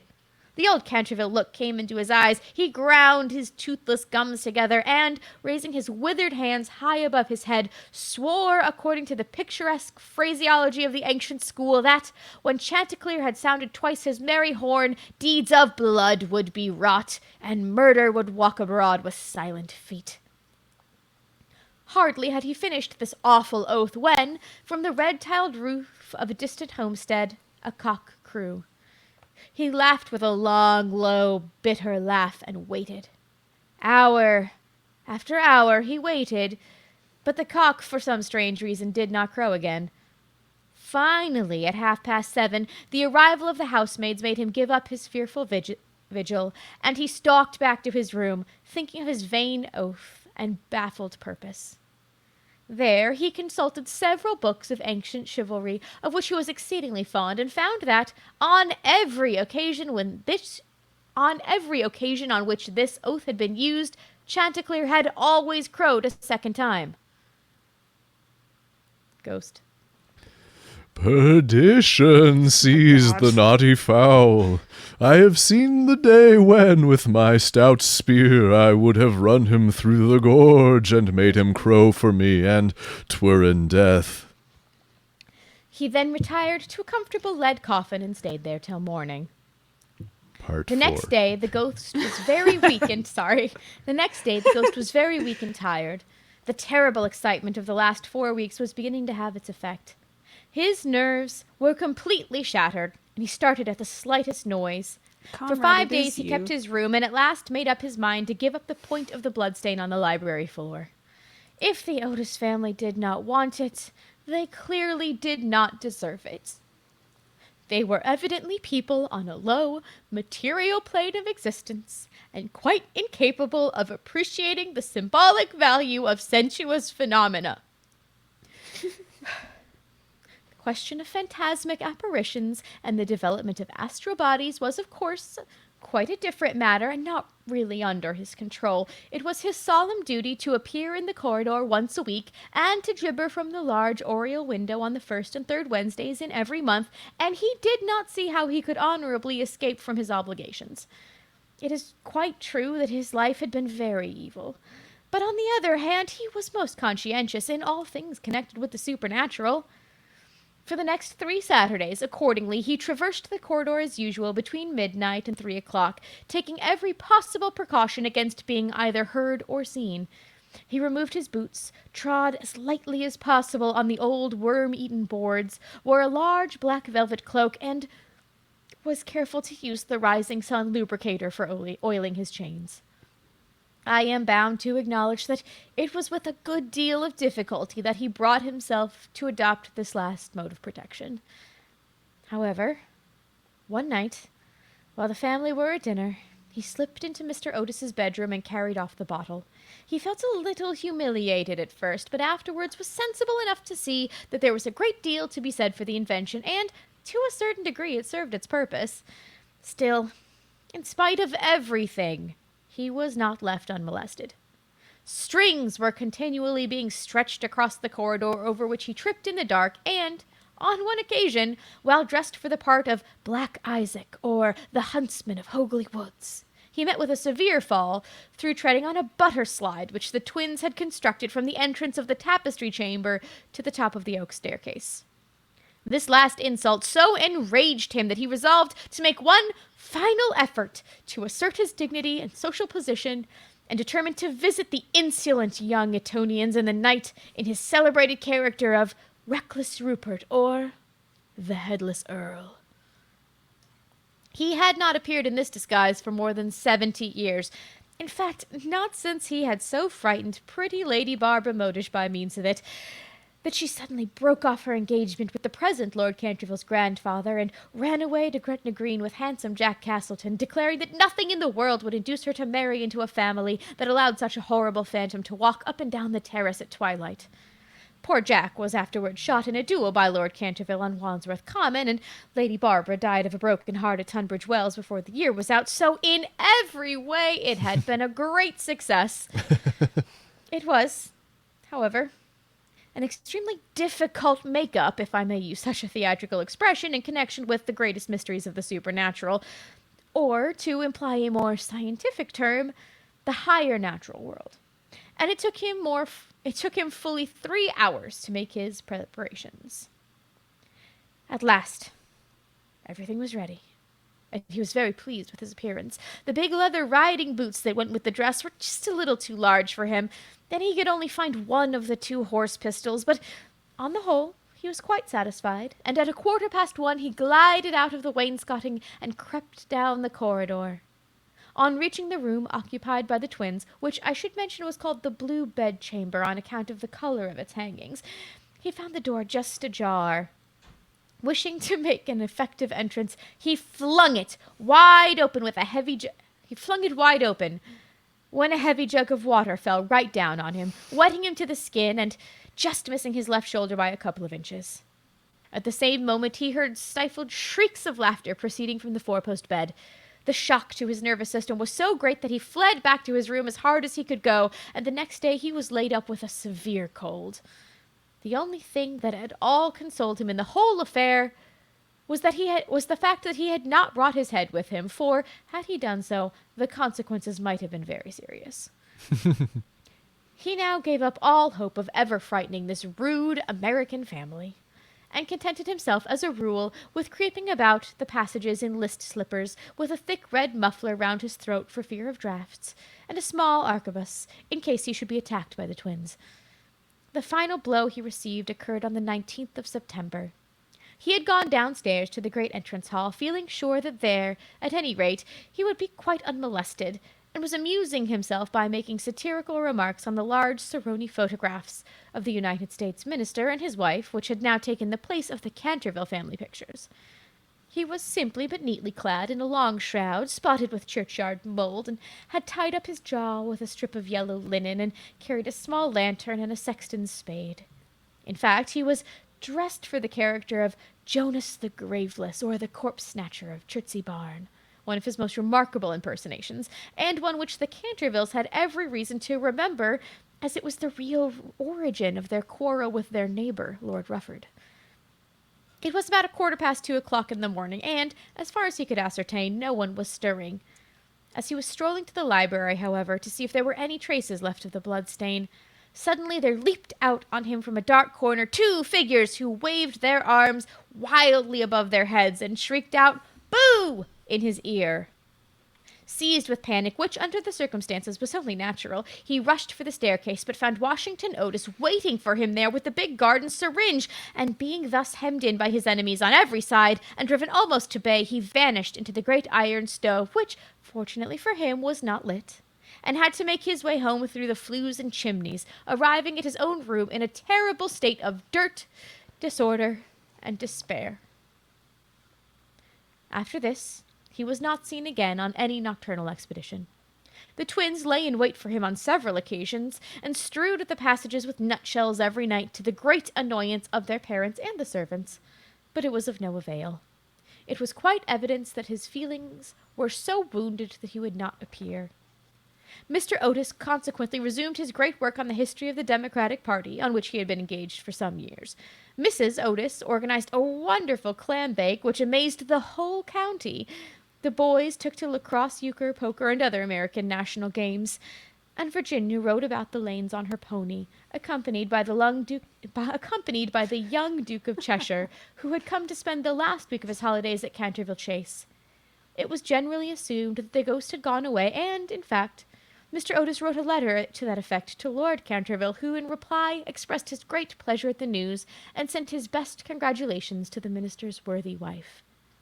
The Otises, however, were deceived, for the ghost was still in the house, though now almost an invalid, and by no means ready to let matters rest, particularly as he heard that among the guests was the young Duke of Cheshire, whose granduncle, Lord Francis Stilton, had once bet 100 guineas with Colonel Carberry that he would play dice with the Canterville ghost, and was found the next morning lying on the floor of the card-room in such a helpless, paralytic state that, though he lived on to a great age, he was never able to say anything again but double sixes. The story was well known at the time, though, of course, out of respect to the feelings of the two noble families, every attempt was made to hush it up, and a full account of all the circumstances connected with it will be found in the 3rd volume of Lord Tattle's Recollections of the Prince Regent and his Friends. The ghost, then, was naturally very anxious to show that he had not lost his influence over the Stiltons, with whom, indeed, he was distantly connected, his own first cousin having been married to the Sieur de Bulkley, from whom, as everyone knows, the Dukes of Cheshire are lineally descended. Accordingly, he made arrangements for appearing to Virginia's little lover in his celebrated impersonation of the Vampire Monk, or the Bloodless Benedictine. A performance so horrible that when old Lady Startup saw it, which she did on one fatal New Year's Eve in the year 1764, she went off into the most piercing shrieks which culminated in violent apoplexy, and died in 3 days after disinheriting the Cantervilles, who were her nearest relations, and leaving all of her money to her London apothecary. At the last moment, however, his terror of the twins prevented his leaving the room, and the little Duke slept in peace under the great feathered canopy in the royal bedchamber, and dreamed of Virginia. Part 5. A few days after this, Virginia and her curly-haired cavalier went out riding on Brockley Meadows, where she tore her habit so badly in getting through a hedge that, on their return home, she made up her mind to go up by the back staircase so as not to be seen. As she was running past the tapestry chamber, the door of which happened to be open, she fancied she saw someone inside, and, thinking it was her mother's maid, who sometimes used to bring her work there, looked in to ask her to mend her habit. To her immense surprise, however, it was the Canterville ghost himself. He was sitting by the window watching the ruined gold of the yellowing trees fly through the air and the red leaves dancing madly down the long avenue. His head was leaning on his hand, and his whole attitude was one of extreme depression. Indeed, so forlorn and so much out of repair did he look that little Virginia, whose first idea had been to run away and lock herself in her room, was filled with pity and determined to try and comfort him. So light was her footfall and so deep his melancholy that he was not aware of her presence till she spoke to him. I am so sorry for you, but my brothers are going back to Eton tomorrow, and then if you behave yourself, no one will annoy you. It is absurd asking me to behave myself. He looked round in astonishment at the pretty little girl who had ventured to address him. Quite absurd. I must rattle my chains and groan through keyholes and walk about at night. If that is what you mean, it is my only reason for existing. It is no reason at all for existing, and you know you have been very wicked. Mrs. Umney told us the first day we arrived here that you had killed your wife. Well, I quite admit it, but it was a purely family matter and concerned no one else. Well, it is very wrong to kill anyone. Virginia at times had a sweet Puritan gravity caught from some old New England ancestor. Oh, I hate the cheap severity of abstract ethics. My wife was very plain and never had a rough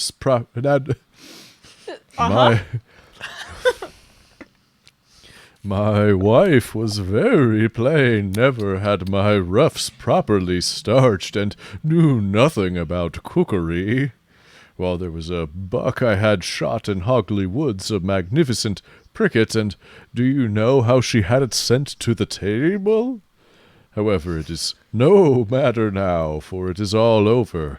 I don't think it was very nice of her brothers to starve me to death, though. I did kill her. God, this voice. Starve you to death. Oh, Mr. Ghost, Sir Simon, are you hungry? I have a sandwich in my case. Would you like it? No, thank you. I never eat anything now, but it is very kind of you all the same. And you are much nicer than the rest of your horrid, rude, vulgar, dishonest family. Stop! She stamped her foot. It is you who are rude and horrid and vulgar, and as for dishonesty, you know you stole the paints out of my box to try and furbish up that ridiculous bloodstain in the library. First you took all my reds, including the vermilion, and I couldn't do any more sunsets. Then you took the emerald green and the chrome yellow, and finally I had nothing left but indigo and Chinese white, and could only do moonlight scenes, which are always depressing to look at, and not at all easy to paint. I never told on you, though I was very much annoyed, and it was the most ridiculous, the whole thing. For who had heard of emerald green blood? Well, really, what was I to do? It is a very difficult thing to get real blood nowadays, and as your brother began it all with his Paragon detergent, I certainly saw no reason why I should not have your paints. As for color, that is always a matter of taste. The Cantervilles have blue blood, for instance, the very bluest in England, but I know you Americans don't care for things of this kind. You know nothing about it, and the best thing you can do is to emigrate and improve your mind.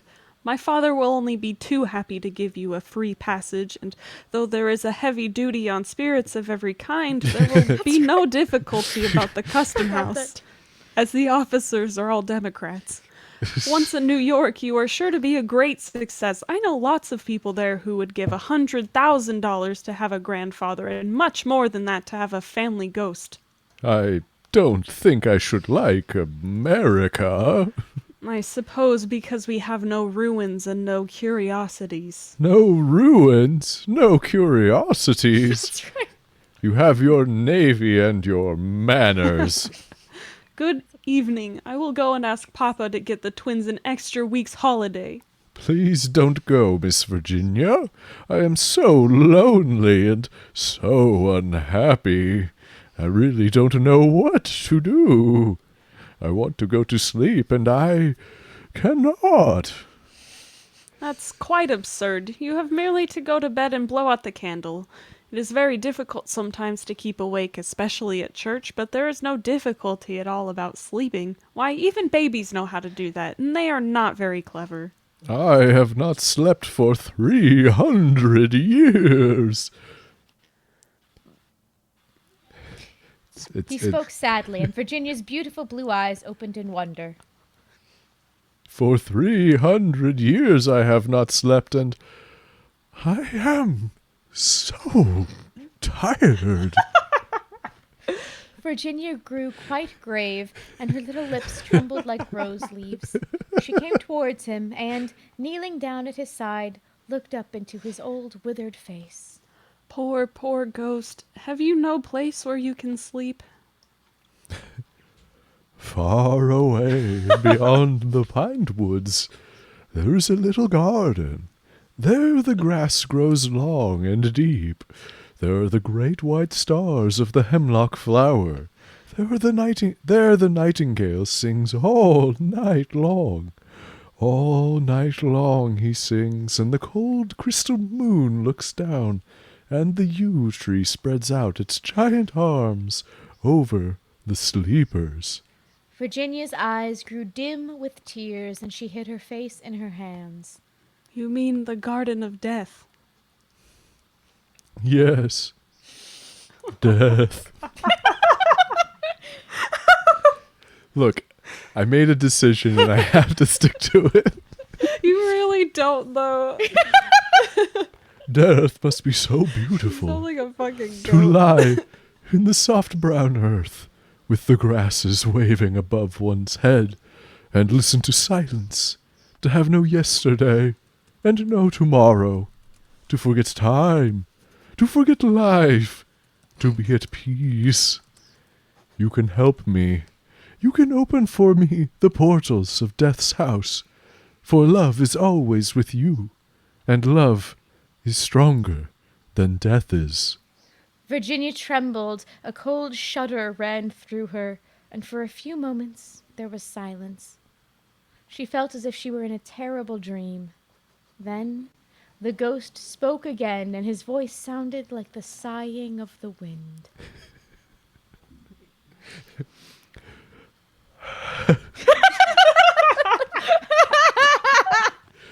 Have you ever read the old prophecy on the library window?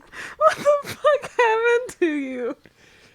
Sighing of the wind. Oh, okay. Oh, often. I know it quite well. It is painted in curious black letters that is difficult to read. There are only 6 lines. When a golden girl can win prayer from out the lips of sin, when the barren almond bears, and a little child gives away its tears, then shall all the house be still, and peace come to Canterville. But I don't know what they mean. They mean that you must weep with me for my sins, because I have no tears, and pray with me for my soul, because I have no faith, and then, if you have always been sweet and good and gentle, the angel of death will have mercy on me. You will see fearful shapes in the darkness, and wicked voices will whisper in your ear, but they will not harm you. For against the purity of a little child, the powers of hell cannot prevail. Virginia made no answer, and the ghost wrung his hands in wild despair as he looked down at her bowed golden head. Suddenly she stood up, very pale and with a strange light in her eyes. I am not afraid, and I will ask the angel to have mercy on you.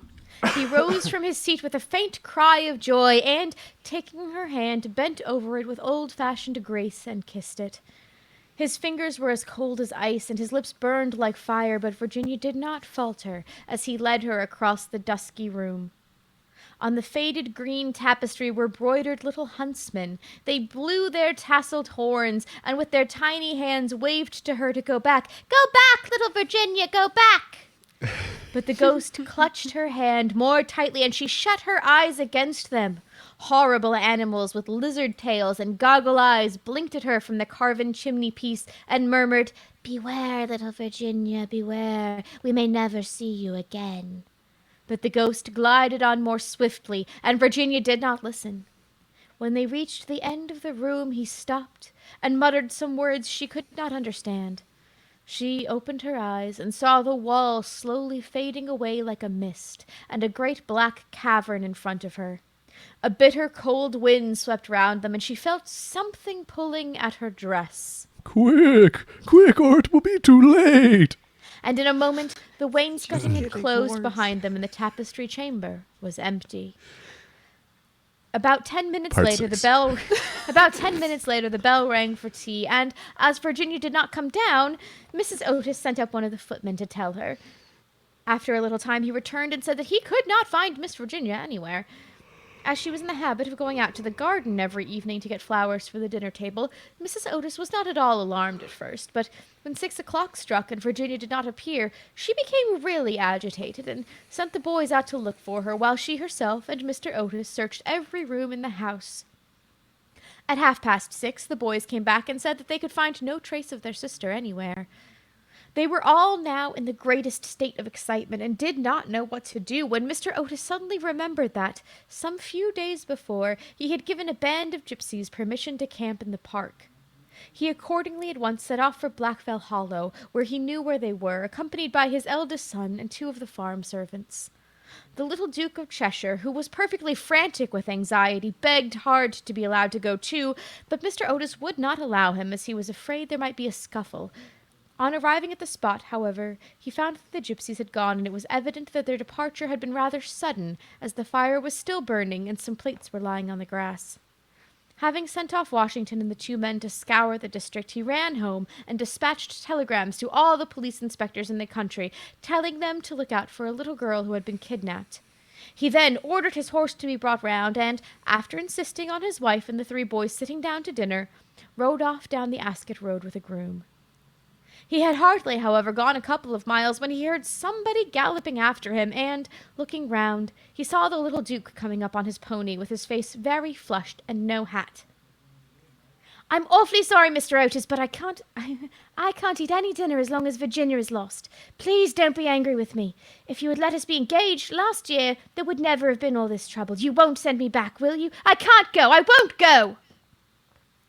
The minister could not help smiling at the handsome young scapegrace, and was a good deal touched at his devotion to Virginia. So, leaning down from his horse, he patted him kindly on the shoulders and said, Well, Cecil, if you won't go back, I suppose you must come with me, but I must get you a hat at Ascot. "Oh, bother my hat! I want Virginia!" They gathered on. I just realized I made a mistake with casting.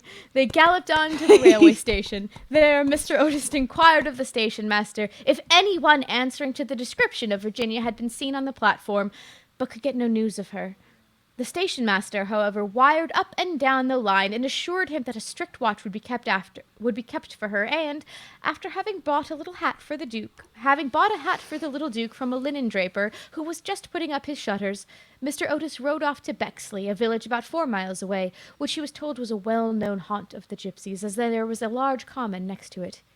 Here they roused up the rural policeman, but could get no information from him, and, after riding all over the common, they turned their horses' heads homewards, and reached the Chase about 11 o'clock, dead tired and almost heartbroken. They found Washington and the twins waiting for them at the gatehouse with lanterns, as the avenue was very dark. Not the slightest trace of Virginia had been discovered.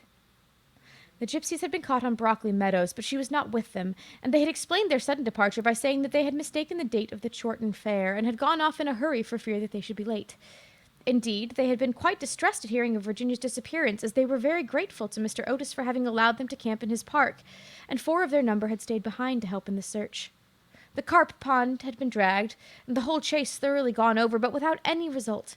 It was evident that, for the night at any rate, Virginia was lost to them, and it was in a state of deepest depression that Mr. Otis and the boys walked up to the house, the groom following behind with the horses and the pony. In the hall they found a group of frightened servants, and lying on a sofa in the library was poor Mrs. Otis, almost out of her mind with terror and anxiety, and having her forehead bathed with eau de cologne by the old housekeeper. Mr. Otis at once insisted on her having something to eat, and ordered up supper for the whole party. It was a melancholy meal, and hardly any one spoke, even as the twins were awestruck and subdued, as they were very fond of their sister. When they had finished, Mr. Otis, in spite of the entreaties of the little Duke, ordered them all to bed, saying that nothing more could be done that night, and that he would telegraph in the morning to Scotland Yard for some detectives to be sent down immediately. Just as they were passing out of the dining room, midnight began to boom from the clock tower.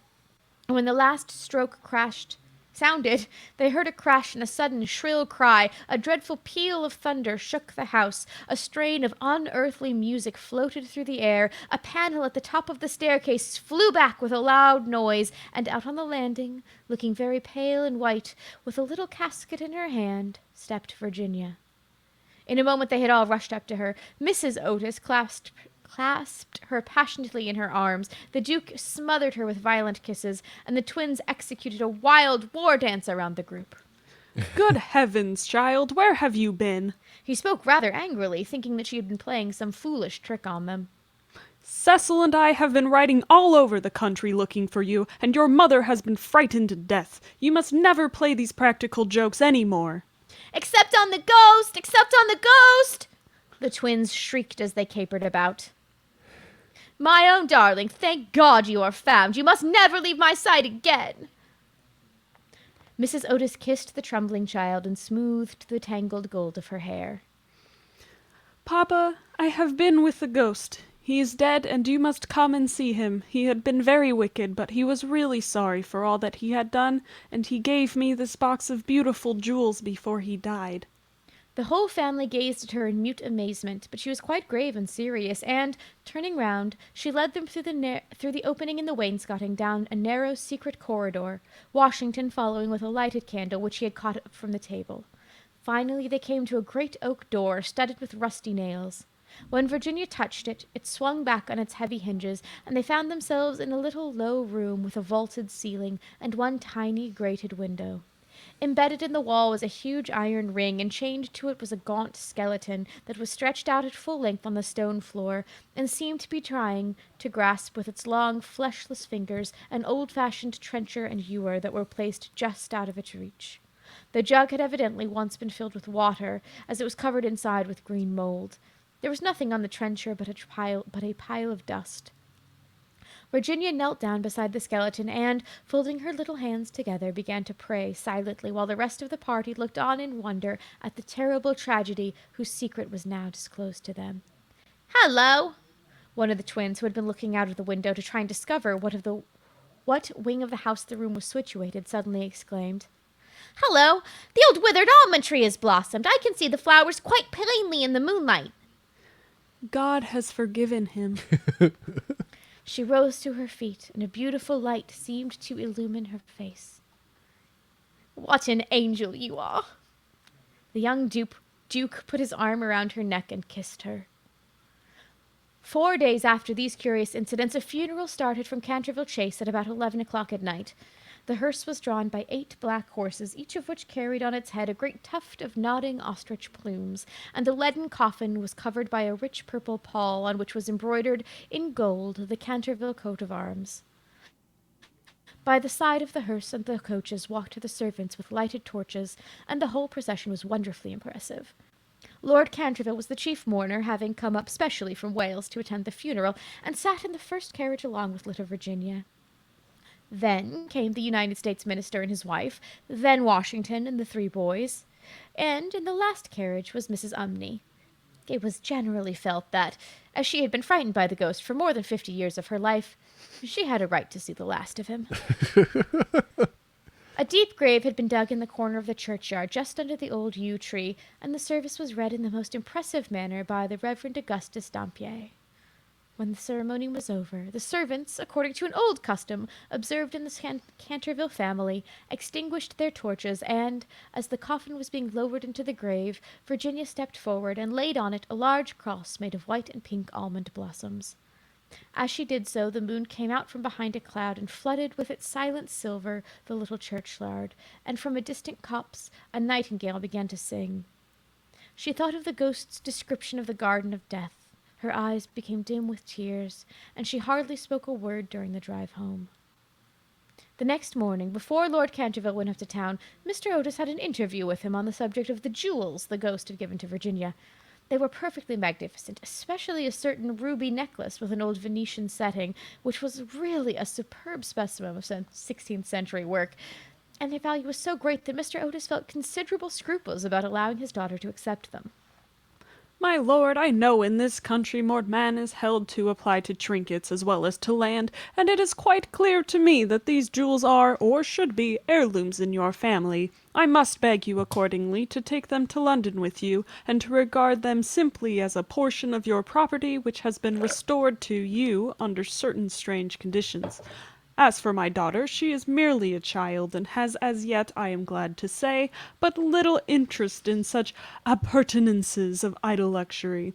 I am also informed by Mrs. Otis, who, I may say, is no mean authority upon art, having had the privilege of spending several winters in Boston when she was a girl, that these gems are of great monetary worth, and, if offered for sale, would fetch a tall price. Under these circumstances, Lord Canterville, I feel sure that you will recognize how impossible it would be for me to allow them to remain in the possession of any member of my family, and indeed all such vain gauds and toys, however suitable or necessary to the dignity of the British aristocracy, would be completely out of place among those who have been brought up on the severe, and I believe immortal, principles of republican simplicity. Perhaps I should mention that Virginia is very anxious that you should allow her to retain the box as a memento of your unfortunate but misguided ancestor. As it is extremely old and consequently a good deal out of repair, you may perhaps think fit to comply with her request. For my own part, I confess I am a good deal surprised to find a child of mine expressing sympathy with medievalism in any form, and can only account for it by the fact that Virginia was born in one of your London suburbs shortly after Mrs. Otis had returned from a trip to Athens. Lord Canterville listened very gravely to the worthy minister's speech, pulling his grey moustache now and then to hide an involuntary smile, and when Mr. Otis had ended, he shook him cordially by the hand and said, My dear sir, your charming little daughter rendered my unlucky ancestor, Sir Simon, a very important service, and I and my family are much indebted to her for her marvelous courage and pluck. The jewels are clearly hers, and egad, I believe that if I were heartless enough to take them from her, the wicked old fellow would be out of his grave in a fortnight, leading me the devil of a life. As for their being heirlooms, nothing is an heirloom that is not so mentioned in a will or legal documents, and the existence of these jewels has been quite unknown. I assure you I have no more claim on them than your butler, and when Miss Virginia grows up, I dare say she will be pleased to have pretty things to wear. Besides, you forget, Mr. Otis, that you took the furniture and the ghost at a valuation, and anything that belonged to the ghost passed at once into your possession, as whatever activity Sir Simon may have shown in the corridor at night, in point of law, he was really dead, and you acquired his property by purchase. Mr. Otis was a good deal distressed at Lord Canterville's refusal, and begged him to reconsider his decision. But the good-natured peer was quite firm, and finally induced the minister to allow his daughter to retain the present the ghost had given her. And when, in the spring of 1890, the young Duchess of Cheshire was presented at the Queen's first drawing-room on the occasion of her marriage, her jewels were the universal theme of admiration. For Virginia received the coronet, which is the reward of all good little American girls, and was married to her boy lover as soon as he came of age. They were both so charming, and they loved each other so much that everyone was delighted at the match, except the old Marchioness of Dumbleton, who had tried to catch the Duke for one of her 7 unmarried daughters and had given no less than 3 expensive dinner parties for that purpose. And, strange to say, Mr. Otis himself. Mr. Otis was extremely fond of the young Duke personally, but theoretically he objected to titles, and, to use his own words, was not without apprehension lest, amid the enervating influences of a pleasure-loving aristocracy, the true principles of republican simplicity should be forgotten. His objections, however, were completely overruled, and I believe that when he walked up the aisle of St. George's, Hanover Square, with his daughter leaning on his arm, there was not a prouder man in the whole length and breadth of England. The Duke and Duchess, after the honeymoon was over, went down to Canterville Chase, and, on the day after their arrival, they walked over in the afternoon to the lonely churchyard by the pine woods. There had been a great deal of difficulty at first about the inscription on Sir Simon's tombstone, but finally it had been decided to engrave on it simply the initials of the old gentleman's name and the verse from the library window. The Duchess had brought with her some lovely roses, which she strewed upon the grave, and, after they had stood by it for some time, they strolled into the ruined chancel of the old abbey. There the Duchess sat down on a fallen pillar, while her husband lay at her feet smoking a cigarette and looking up at her beautiful eyes. Suddenly he threw his cigarette away, took hold of her hand, and said to her, "Virginia, a wife should have no secrets from her husband." Dear Cecil, I have no secrets from you. "Yes, you have. You have never told me what happened to you when you were locked up with the ghost." I have never told anyone, Cecil. "I know that. But you might tell me." Please don't ask me, Cecil. I cannot tell you. Poor Sir Simon. I owe him a great deal. Yes, don't laugh, Cecil. I really do. He made me see what life is and what death signifies and why love is stronger than both. The Duke rose and kissed his wife lovingly. "You can have your secret, as long as I have your heart." Well, you've always had that, Cecil. "And you will tell our children someday, won't you?" Virginia blushed. Oh, what a last line to a story. I think we all know what happened. Did she fuck the ghost? She actually fucked the ghost, you guys. Yay! Pandia says that they fucked. Yeah, she fucked that ghost, you guys.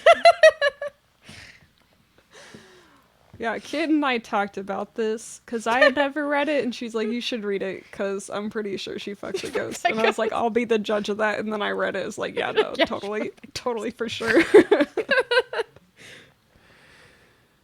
You know, you can't get pregnant by a ghost, right? Well, can you? Probably not. I mean, I think that's probably a I don't subplot wanna on get- at least one season of American Horror Story. I don't want to get gross, but Yeah. there's still goo involved with the ghost. I don't know about Ecto- its pregnancy-inducing capabilities.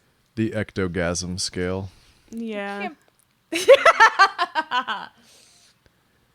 Hashtag all that. 10 This out of 10 story is ectos. 10 No, out no, of no, 10 no. gasms. This story It is, isn't it? This story is a 2 out of 5 on ectos because it did try to be spooky, but obviously this ghost was not spooky enough. Definitely a 5 out of 5 gasms though, because bitches be fucking.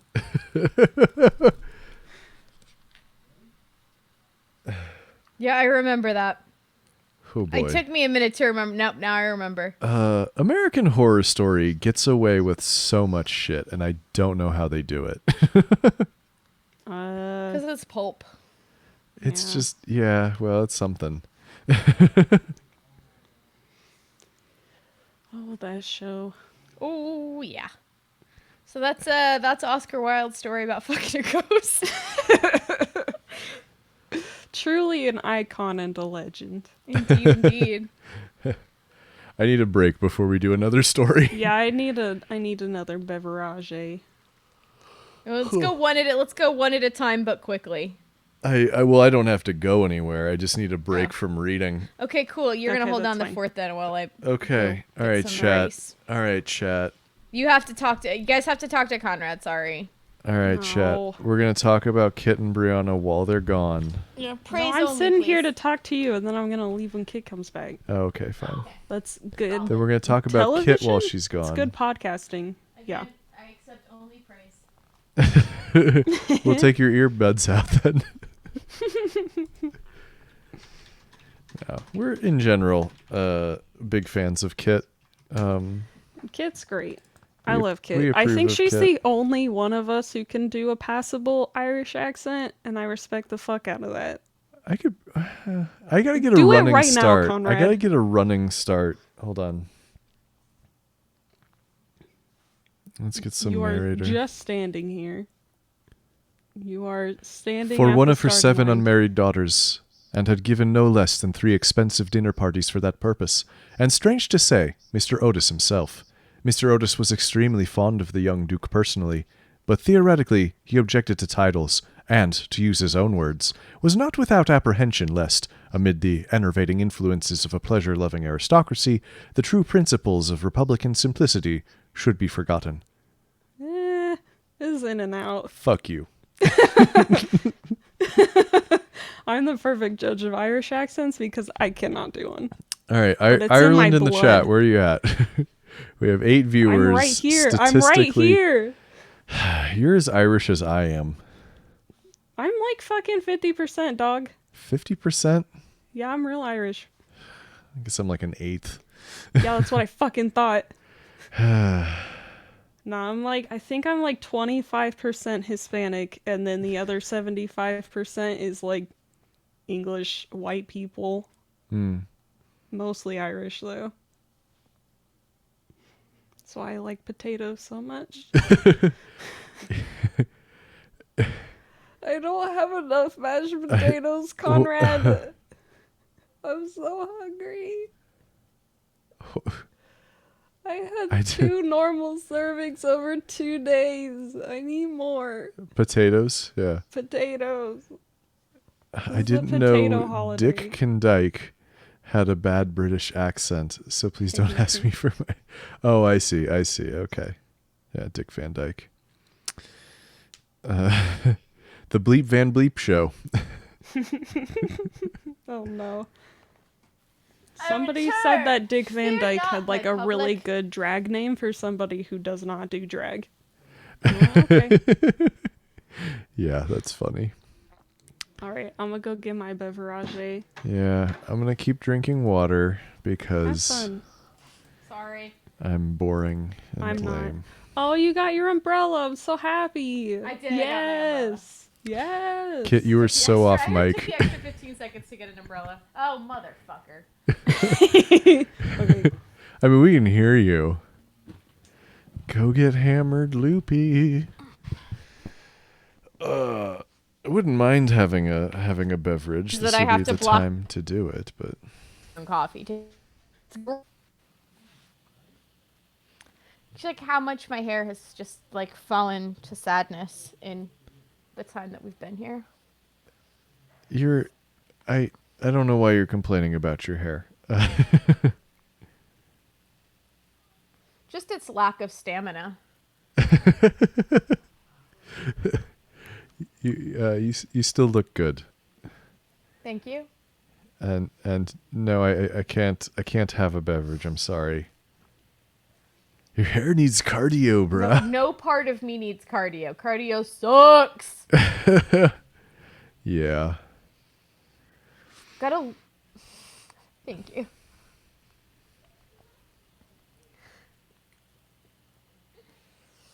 Yeah, it's because I changed my seating arrangement. I have to lean back to where the mic is. Yeah, you're also ever so slightly out of sync with your audio. I'm not sure how to fix that, unfortunately. I don't know. No! Out of Is Bacardi. that after the drink that you're making, or is that... Well, we don't know that Brianna actually has the the stream on. We only know that That's true. They came into the chat Alas. to Indeed. leave us a Santa Claus Why- skeleton. Why did I come back to Dick Van Dyke in the chat? Oh, it was you missed my Irish accent. Oh, damn it. I'm a little disappointed about that. Brianna said you were the only one of us who could do a halfway decent Irish accent, and I said, "The Duke and Duchess, after the honeymoon was over, went down to Canterville Chase, and on the day after their arrival, they walked over in the afternoon to the lonely churchyard by the pine woods." I guess some of those vowels Are you sound still right. trying to do Irish? No, I asked Are why you Dick still Van on Dyke this? was in the chat. I wish I could okay. do an accent. Oh, shut up. Yeah. Kit, You how just- Irish do you think I am? Just by, like, everything about me?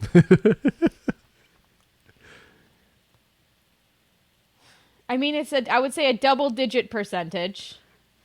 Okay. I mean, you're correct. That is 89 out of 100 possible percentages. I'm aware. I guess okay, so 0 to 9. Like half? Hey, see, Kit knows. So it's 90 out of a possible 101 percentage points you could be Yeah, without fractions. makes sense.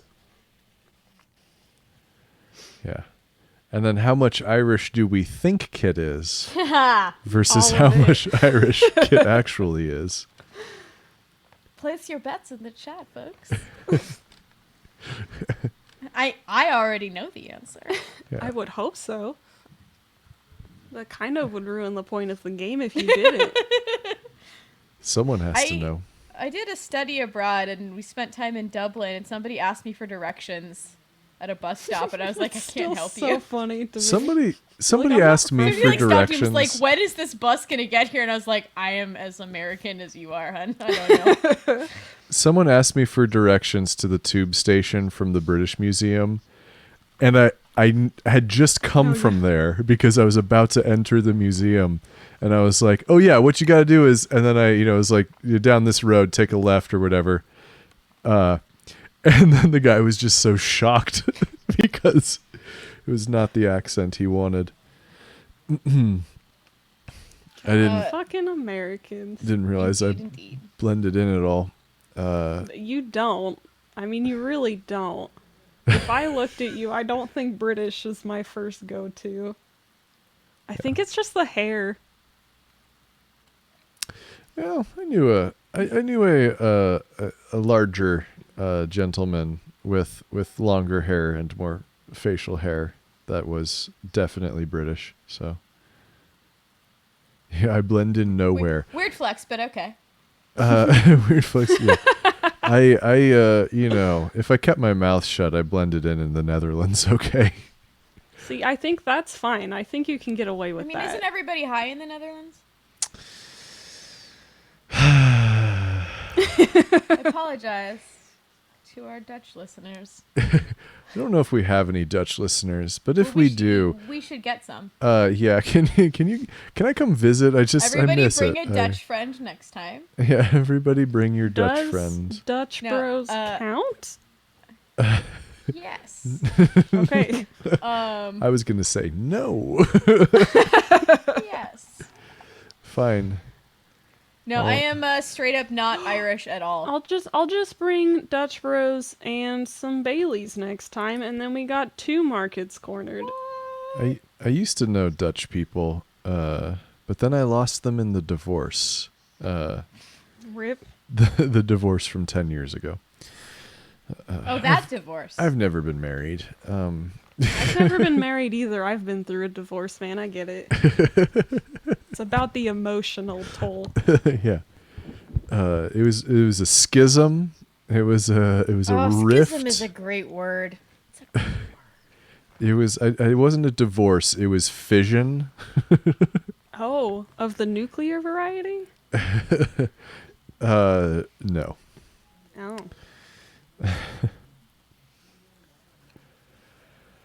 So anyway, We already know I'm gonna be the old guy that brings everything back to how much my ex-wife sucks. Like we know that. God damn it, Conrad. I'm gonna when I die, I'm gonna get eaten by my cats. So Sure. That's why Kit doesn't have any cats. that's why I don't have any cats until I get immortality. cats. As long as I don't have cats, I am functionally immortal. I worked this out for myself a long time ago. It's probably my favorite. Yeah. Got it figured out. Hey, old Mr. Mishuk, tell us a story. I'm gonna tell you about my fucking ex-wife. Man, he gardens angry. Conrad, your back is too bad to garden. It's true. That's why he's angry about it. Yeah. Makes sense. Oh no, do I want to become famous by How would that followers, get primes, Does and anybody know how would viewers that get on pronounced? on Like, okay, sorry. So, like, you would put an S after the E because that's what that does for French. Become there. Like, how would you say? Like, now I want to look up how that would be pronounced if I had to say it. Good luck. Yeah, I'm so intrigued. it's just trying to. I wanna like, what is the pronunciation guide to bot speak? To defeating the spam filter. I do want to hear that though, so bad. Right? I just Some of these are I don't even recognize some of like are they all diacritical marks or some of them other stuff? I have no idea. I need the sample of the Discord bot trying to pronounce my username in It's Your Dad's channel.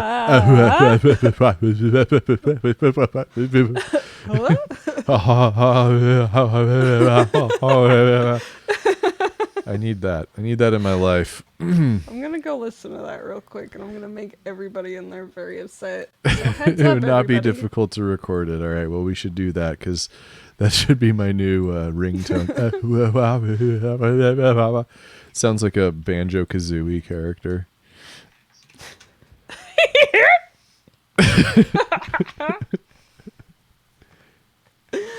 Oh, I love it. Yahoo said.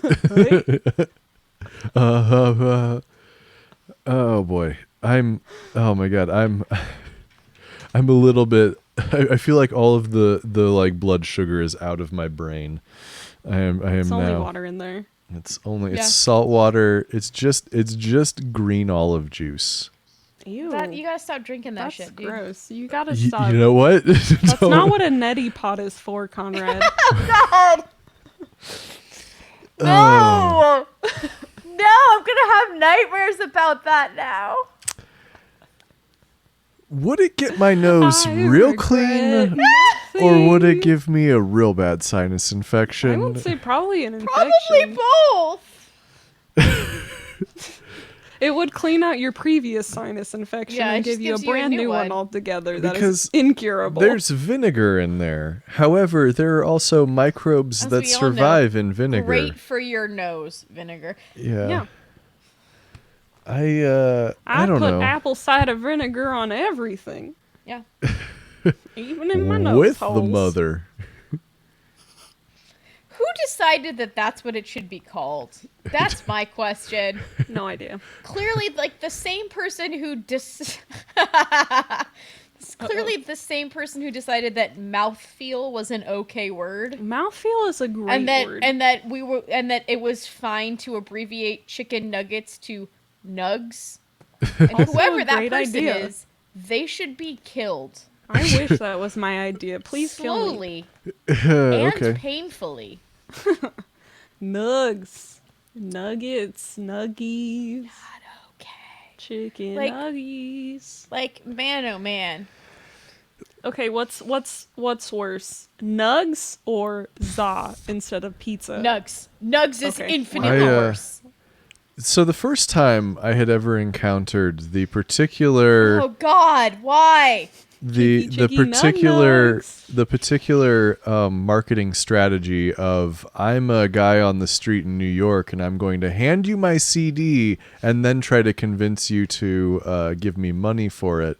The artist's name was Big Nugs, Oh God. but it was not chicken, it was marijuana. That was Yeah, I the. kind of figured. It, Wow, that's it, good. irredeemable in any context. Yeah, I did not buy his CD. One of my friends bought his CD. Oh, okay. And Very ever since cool. then, anybody who tries to hand me a CD, it's like, I have done this before. I will not touch it. Therefore, you cannot curse me. Man. Oh, curses. Yeah. Indeed. I love a street curse. Street curse. Yeah. that should be instead of like, Chris Angel or one of those other guys Street doing curse. street magic. Although I think Chris Angel doesn't do street magic, he does I don't think just he does. fake bullshit. But shots Conrad, I have fired. some Conrad, bad what do you news think for magic you. is? No, but it's always camera tricks, and it's like camera tricks aren't magic. Yeah, instead of taking the time to actually plan something out. Yeah, I get that. Yeah, like, oh, we'll just No, I cut to know, the like- other side of the Like, spinning blade. There's And like sleight of hand, which is a skill, and then there's editing, which is a different skill, but not the skill that they're trying to show off. I mean, his Vegas show's probably fine. I just didn't feel mind freaked. I have been to Vegas once. It was terrible. I will never How did your return. mind feel Yeah. instead? I was trying to come up with mind frumped. I don't know. Mind underwhelmed. Yeah, I went to yes. Vegas, and it turns out that if you Mind, don't like, it turns out if you don't like drinking to excess or gambling, there's not a whole fun. Or lot smoking there. inside for some reason. True. Yeah. No, I did not enjoy my time in Vegas.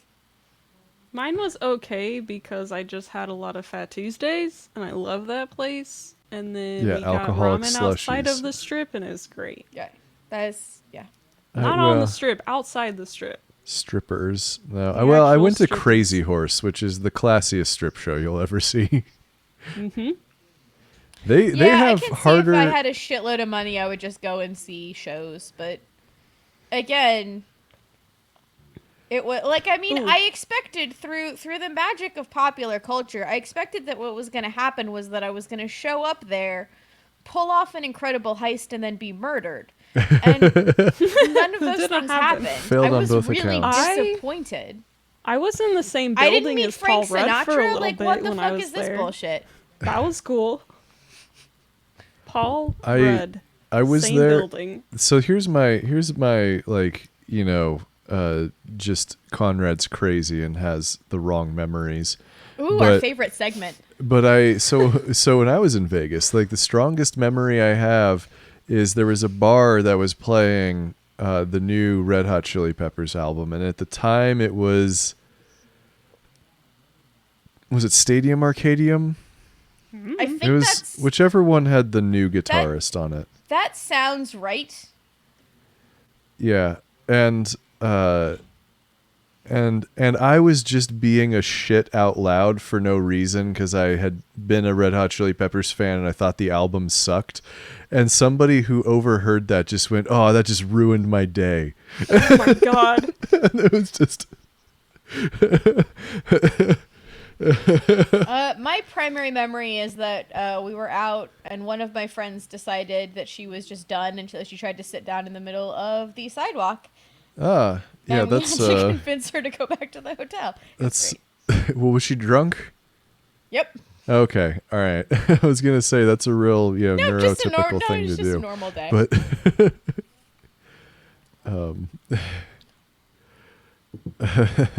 well, anyway, yeah. Anyway. So Vegas was neat. So anyway. I wanted to play roulette, but you can't play roulette for like less than $15 per roulette. You- You have is that to what be they willing. call? Is that how they call it? Yes. It's Yeah. each one is a roulette. I'm gonna have one Yeah. roulette, please. yeah, You- yeah. You have to. Un roulette. Yep, got it. That's French. And the minimum bet is $15.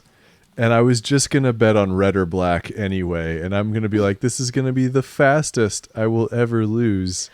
Conrad, I believe it's actually Malve or Taupe. Malve? Malve? Malve? Like your mouth. Yeah. Mouth. Shut your mouth. You don't even know words. Sorry, mauve. Mauve or Mauve. mauve. Or mauve. Mauve or Fucking- taupe.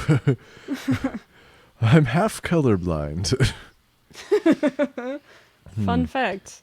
Yeah. Matthew, who wrote that piece, is actually colorblind.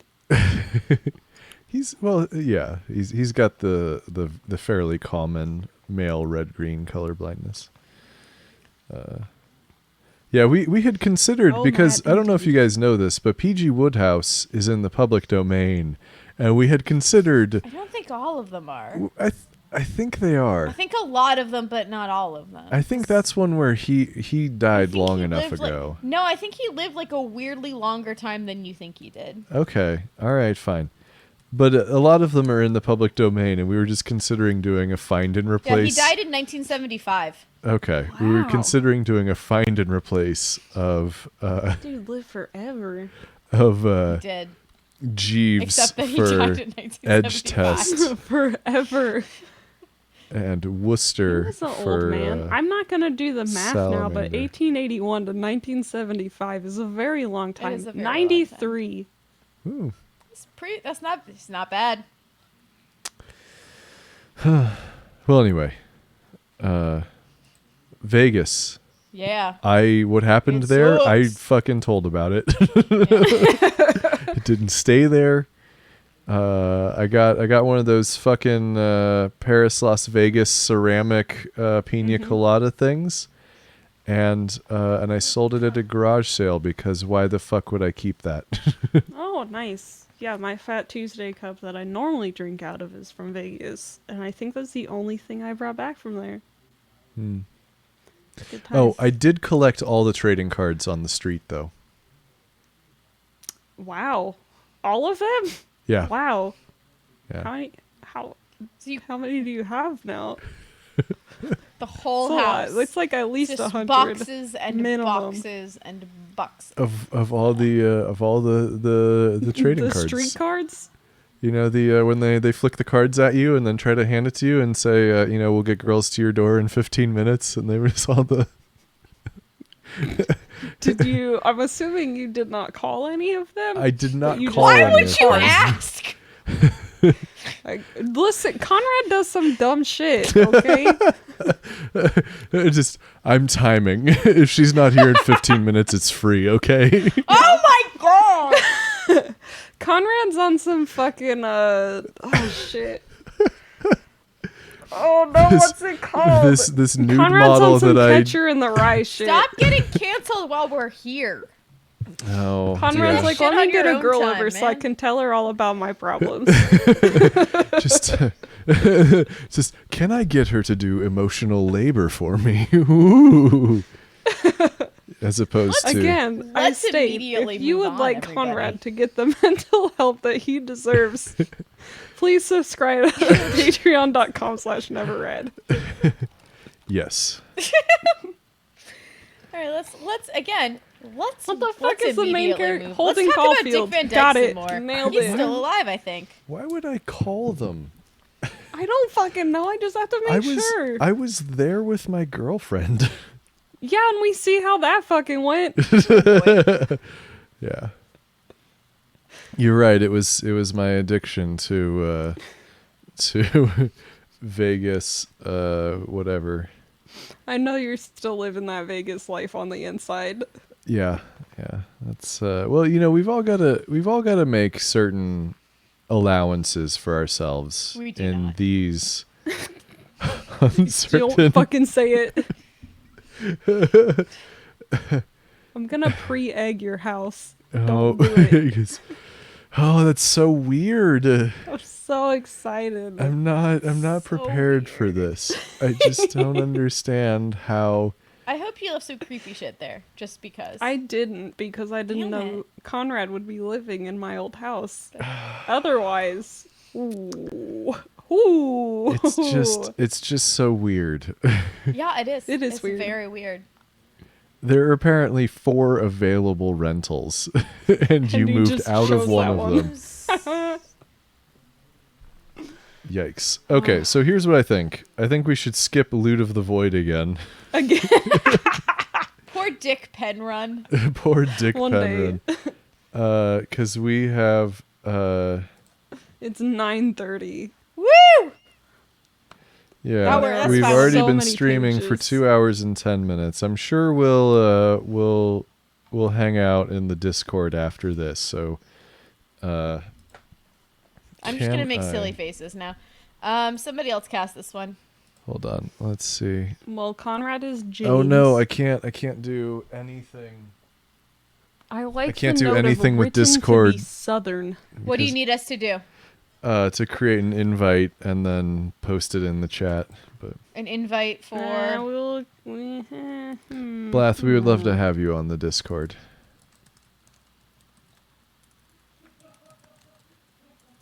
But we have to read The Venus I got Trap. it. I don't know what that face is. The Venus Trap.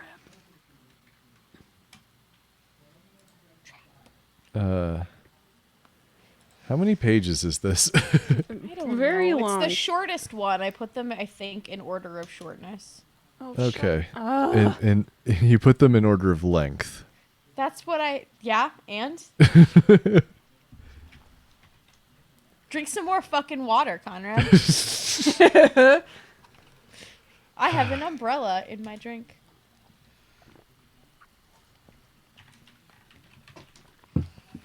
I do need to drink some water. It's been a couple hours. No, it has been a couple It hours. hasn't. You've been drinking the water while we've been sitting here.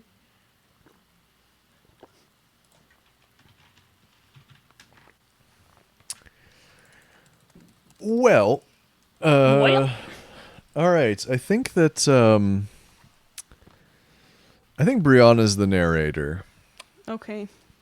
and I think that and Brianna is also Magnolia, Yes. Yes! and Kit I think is Phyllis. That makes me Lacken and Cutler too, I believe. Oh, okay. Because everybody else because they both talk to James, but not to Phyllis or Magnolia. Can you be written to be Southern, kid? Okay. Yeah, it would, very much is written like would you- towards the end. It becomes this is a pseudo dialect. Would you That's rather hilarious. do Magnolia then, because Magnolia I has can a do lot either. of lines? I can do either, whatever. Brianna, what are you Wow. feeling? I want to be a fucking tree, goddammit. All right, let's do it. Spoilers. Her name's Right, y'all. Magnolia. There's only two options. All right, Human or tree? Yeah. let's get into The Venus Trap by Evelyn E. Smith. Woo! One thing man never counted on to take along into space with him was the eternal triangle, especially a true blue triangle like this. What's the matter, darling?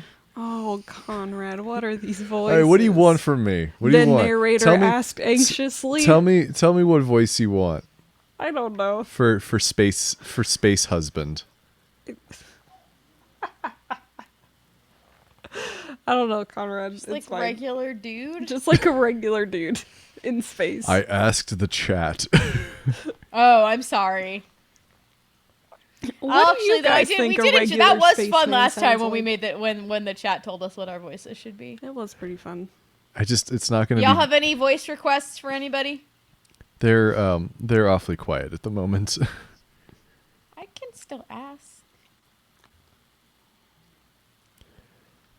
Conrad asked anxiously. I could do Deeth 1.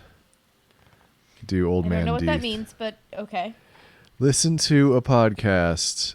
No, I won't.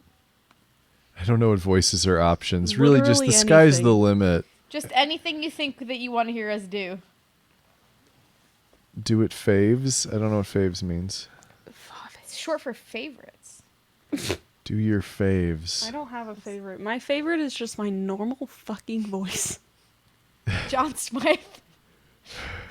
Oh no! I mean, this is. It is maybe. I, Magnolia O'Neill. It's me, Magnolia. I am in love with you. What? Huh? Do each other's Oh. voices. I want to hear both of your impressions of me. My voice does not go that deep. Yeah, mine doesn't either. Just I want to hear. Oh, hello. It's Conrad. oh hello, Oh boy. it's Conrad. Oh god. So you were like identical. Yeah, it's just hard to tell the difference. No, I'm afraid that I'm just gonna offend both of you if I try to do your voices. All right. Well, let's just do whatever. I wanted to. All right, let me try and do like a just a 1950s dad, like Yep, television that's what it dad. is. Okay, Perfect. That's what it is. starting over from the narrator. Okay. One thing man never counted on to take along into space with him was the eternal triangle, especially a true blue triangle like this. Say, what's the matter, darling? James asked anxiously. Don't you like the planet? Oh, I love the planet. Phyllis said. It's beautiful. Okay, I love this direction. I keep clipping. I gotta turn down a little. Yeah, you bit. are. Like, you're clipping For when you what? laugh. I should have said something because I know you're clipping when you laugh. It'll So be stop okay. finding things funny. Then you two have to be so. Stop being so witty. I don't know. Ugh. Fucking deal with it. It's a You compliment. can take that. No, Ugh. you take it back. It's gross going Ugh. for you. Witty tell us and how witty we are, so charming. it's not creepy. Ah. All right, whatever. It was a beautiful planet. The blue, really blue grass, blue-violet shrubbery, and, loveliest of all, the great golden tree with sapphire leaves and pale pink blossoms, instead of looking alien, resembled nothing so much as a fairy tale version of Earth. Even the fragrance that filled the atmosphere was completely delightful to terrestrial nostrils, which was unusual for most other planets, no matter how well adapted for colonization otherwise, tended, from the human viewpoint anyway, to stink. Not that they were not colonized, nevertheless, for the population of Earth was expanding at too great a rate to permit merely olfactory considerations to rule out an otherwise suitable planet. This particular group of settlers had been lucky, indeed, to have drawn a planet as pleasing to the nose as to the eye, and, moreover, free from hostile aborigines. Beverage break. That is in the original story. It is. Thank you, Evelyn. I love you. As a matter of fact, the only apparent evidence of animate life were the small, bright-hued creatures winging back and forth through the clear air, and which resembled terrestrial birds so closely that there had seemed no point to giving them any other name. There were insects too, although not immediately perceptible, but the ones like bees were devoid of stings, and the butterflies never had to pass through the grub stage, but were born in the fullness of their beauty. However, fairest of all the creatures on the planet to James Hott, just then anyhow, was his wife, and the expression on her face was not a lovely one. You do feel all right, don't you? The light gravity gets some people at first. Yes, I guess I'm all right. I'm still a little shaken, though. You know it's not the gravity. He would have liked to take her in his arms and say something comforting, reassuring, but the constraint between them had not yet been worn off. Although he had sent her an ethergram nearly every day of the voyage, the necessarily public nature of the messages had kept them from achieving communication in the deeper sense of the word. He couldn't send nudes. Continue. Space nudes, darling. Oh! Oh my. I would like to think that Evelyn E. Smith wanted to put at the beginning of this book, like, go ahead and have a drink. You're going to need it. Well, I suppose you did a bit... all right. I'm sober. Conrad, you've been drinking water, I thought. It's just all of my other problems. That's the issue. Oh. Well, I suppose you did have a bit of a shock. Somehow I thought I had told you in my grams. You told me plenty in the grams, but not quite enough, it seems. Definitely short for Instagrams. Yeah. Right. Her words didn't seem to make sense. The strain had evidently been a little too much. Maybe you ought to go inside and lie down for a while. I will. Just as soon as I feel less wobbly. She brushed back the long, light brown hair which had got tumbled when she fainted. He remembered a golden rather than a reddish tinge in it, but that had been under the yellow sun of Earth. Under the scarlet sun of this planet, it took on a different beauty. How come the preliminary team didn't include it in their report? She avoided his appreciative eye. They didn't know. We didn't find out ourselves until we'd sent the first message to Earth. I suppose by the time we did relay the news, you were on your way. Yes, that must have been it. The preliminary exploration team had established the fact that the planet was more or less Earth-type, that its air was breathable, its temperature agreeably spring-like, its mineral composition very similar to Earth's, with only slight traces of unknown elements, that there was plenty of drinkable water and no threatening life forms. Human beings could, therefore, live on it. It remained for the scout team to determine whether human beings would want to live on it, whether in fact they themselves would want to, because if so, they had the option of becoming the first settlers. That was the way the system worked, and in the main, it worked well enough. After less than 2 weeks, this scout team had beamed back to Earth the message that the planet was suitable for colonization, so suitable that they would like to give it the name of Elysium. There was no objection. If there was no objection, there would be none, Earth had replied, so long as the pioneers bore in mind the fact that 6 other planets had previously been given that name, and a human colony currently existed on only one of those. No need to worry about a conflict of nomenclature, however, because the name of that other planet, Elysium, had subsequently been changed by unanimous vote of settlers to Hades. Good. Oh boy. After this somewhat sinister piece of information, Earth had added the more cheerful news that the wives and families of the scouts would soon be on their way, bringing with them the tools and implements necessary to transform the wilderness of the frontier into another Earth. In the meantime, the men were to set up the packaged buildings with which all scout ships were equipped, so that when the women came, homes would be ready for them. The men set to work, and before the month was out, they discovered that Elysium was neither a wilderness nor a frontier. It was populated by an intelligent race which had developed its culture to the limit of its physical abilities, actually well beyond the limit of what the astounded terrestrials could have conceived its physical abilities to be, then, owing to unavoidable disaster, had started to die out. The remaining natives were, ooh boy, Perspicacious? perspicacious.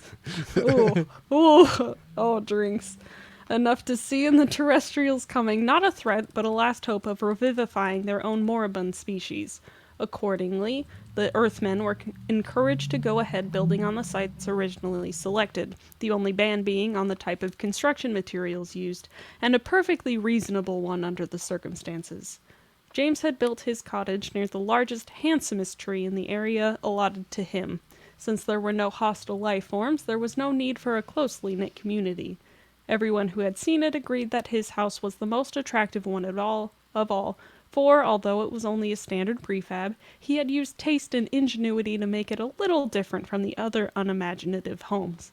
And now Phyllis, for whom he had performed all this labor of love, for whom he had waited 5 long months, the tedium of which had been broken only by the intellectual pleasure of teaching English to his sympathetic native neighbor, Phyllis seemed unappreciative. She had hardly looked at the inside of the cottage when he had shown her through, and now was staring at the outside in a blank sort of way. The indoctrination courses had not, he reflected, reconciled her to the frontiersman's necessarily simple mode of living, which was ironic considering that one of her original attractions for him had been her apparent suitability for the pioneer life. She was a big girl, radiantly healthy, even though a little green at the moment. He just managed to keep his voice steady. You don't like the house, is that it? But I do like it. Honestly, I do. She touched his arm diffidently. Everything would be perfect if only... If only what? Is it the curtains? I'm sorry if you don't like them. I brought them all the way from Earth in case the planet turned out to be habitable. I thought blue was your favorite color. Oh, it is! I'm mad about the curtains. Perhaps it wasn't the house that had disappointed her. Perhaps it was he himself who hadn't lived up to dim memory and ardent expectation. If you want to know what is bothering me, She glanced up apprehensively, lowering her voice as she did. it's that tree. It's stuck on you. I know it. I just know it is. He laughed. Now, where did you get a preposterous idea like that, Phil? You've been on a planet for exactly 24 hours and... And I have, in my luggage, 132 ethergrams talking about practically nothing but Magnolia this, Magnolia that. Oh, I had my suspicions even before I landed, James. The only thing I didn't suspect was that she was a tree. What are you talking about, honey? Magnolia and I, we're just friends. Purely a platonic relationship, Oh my I God. assure you. The tree herself agreed. It would have been silly for her to pretend not to have overheard, since the two were still standing almost directly underneath her. Purely platonic. Oh my God, I love this so She's much. more like a sister to me. Oops. James tried to explain. Sorry. Phyllis stiffened. Frankly, if I had imagined I was going to have a tree for a sister-in-law, I would have thought before I married you, James. Bursting into tears, she ran inside the cottage. Sorry, it's been a long trip out from Earth and an uncomfortable one. I don't suppose the other women were especially nice to her either. Faculty wives, mostly, and you know how they are. No, I don't suppose you would, but she shouldn't have acted that way toward you. Not your fault. Magnolia sighed with such intensity that he could feel the humidity rise. I know how you've been looking forward to her arrival. Rather a letdown, isn't it? Oh, I'm sure it'll be all right. He tried to sound confident. And I know you'll like Phyllis when you get to know her. Possibly, but so far I'm afraid I must admit, since there never has been any pretense between us, that she's a bit of a disappointment. I, and my sisters also, had expected your females when they came to be as upright and true blue as you. Instead, what are they? Shrubs. The door to the cottage flew open. A shrub, am I? I fucking Phyllis. love this. So good. Phyllis brandished an axe which, James winced to recall, was an item of the equipment he had ordered from Earth before the scout team had learned that the trees were intelligent. I'll shrub you! Phyllis, He wrested the axe from her grip. that would be murder.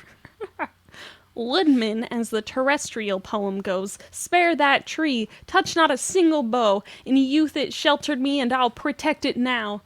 Good of her to take the whole thing so calmly. Rather, to pretend to take it so calmly, for he knew how sensitive Magnolia really was. But he was afraid this show of moral courage would not diminish Phyllis's dislike for her. Those without self-control seldom appreciate those who have it. If you'll excuse us, He put his arm around his wife's heaving shoulders. I'd better see to Phyllis. She's a little upset. Holdover from space sickness, I expect. Poor girl, she's a long way from home and frightened.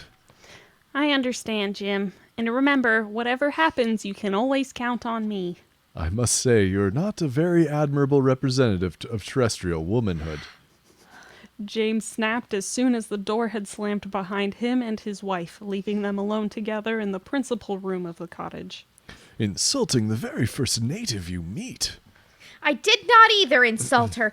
All I said was, what beautiful flowers. Do you suppose the fruit is edible? How was I to know it?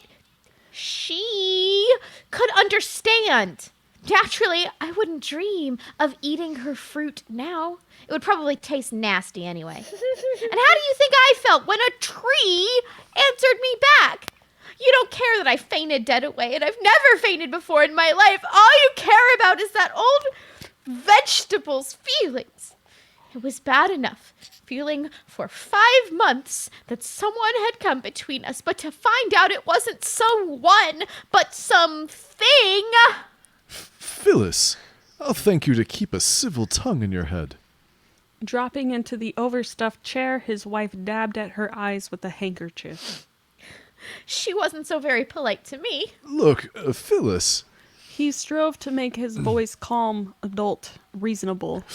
you happened to have hit on a rather touchy point with her. Those trees are dioecious, and, like us, and she isn't mated, and, well, she has rather a lot of xylem zone rings, You trying to tell me she's old?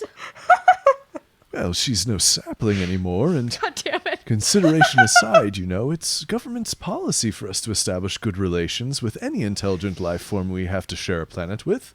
You weren't in there trying. Phyllis put away her handkerchief with what he hoped would be a final sniff. I suppose I shouldn't have acted that way. Now you're talking like my own dear Phyllis. James spoke tenderly, though as a matter of fact he had a very remote idea of what his own dear Phyllis was like. He had met her only a couple of months before the scout mission was scheduled, and so their courtship had been brief, and the actual weeks of marriage even briefer. He had remembered Phyllis as beautiful, and she was beautiful. He had not, however, remembered her as pig-headed, and pig-headed she was too. How come she hasn't a mate? I didn't think trees were choosy. He wouldn't take exception to that statement, uncharitable though it was. After all, someone whose only acquaintance with trees had been with the terrestrial variety would naturally be incapable of appreciating the total tree at its highest development. It's a great tragedy. There was a blight some years back, and most of the male trees died off, except for a few on the other side of the planet, well out of bee shot. Even if...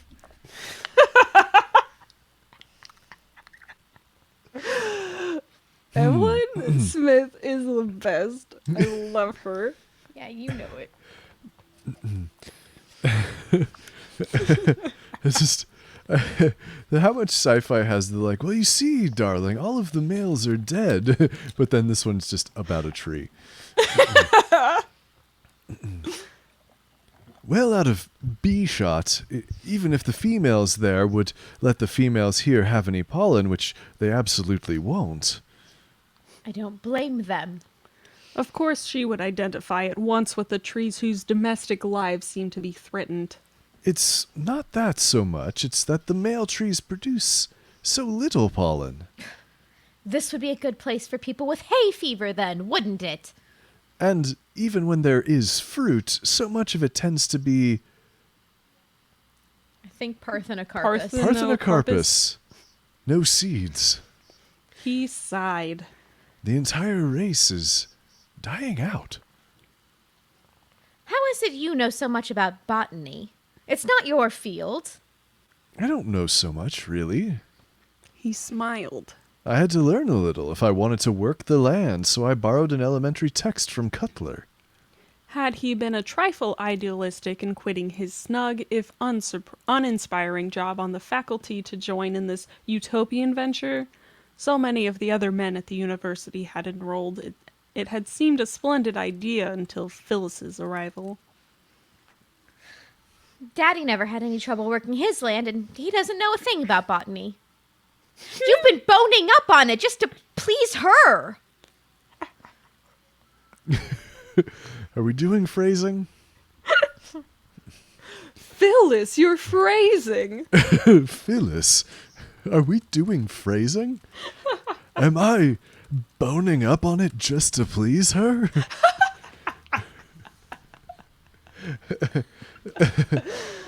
Boom phrasing. Oh, anyway. Phyllis, how can you jump to conclusions without a shred of evidence? Not that she wouldn't be able to collect such evidence later, because the allegation happened to be correct. If, instead of coming to Elysium, I had merely gone to China, would she have thought it so odd that I studied Chinese? Then why where the natives are trees, shouldn't I study botany? The woman is unreasonable. And will her people let you farm? Now he could show her how cogently and comprehensibly he could answer a logical question. Oh my god.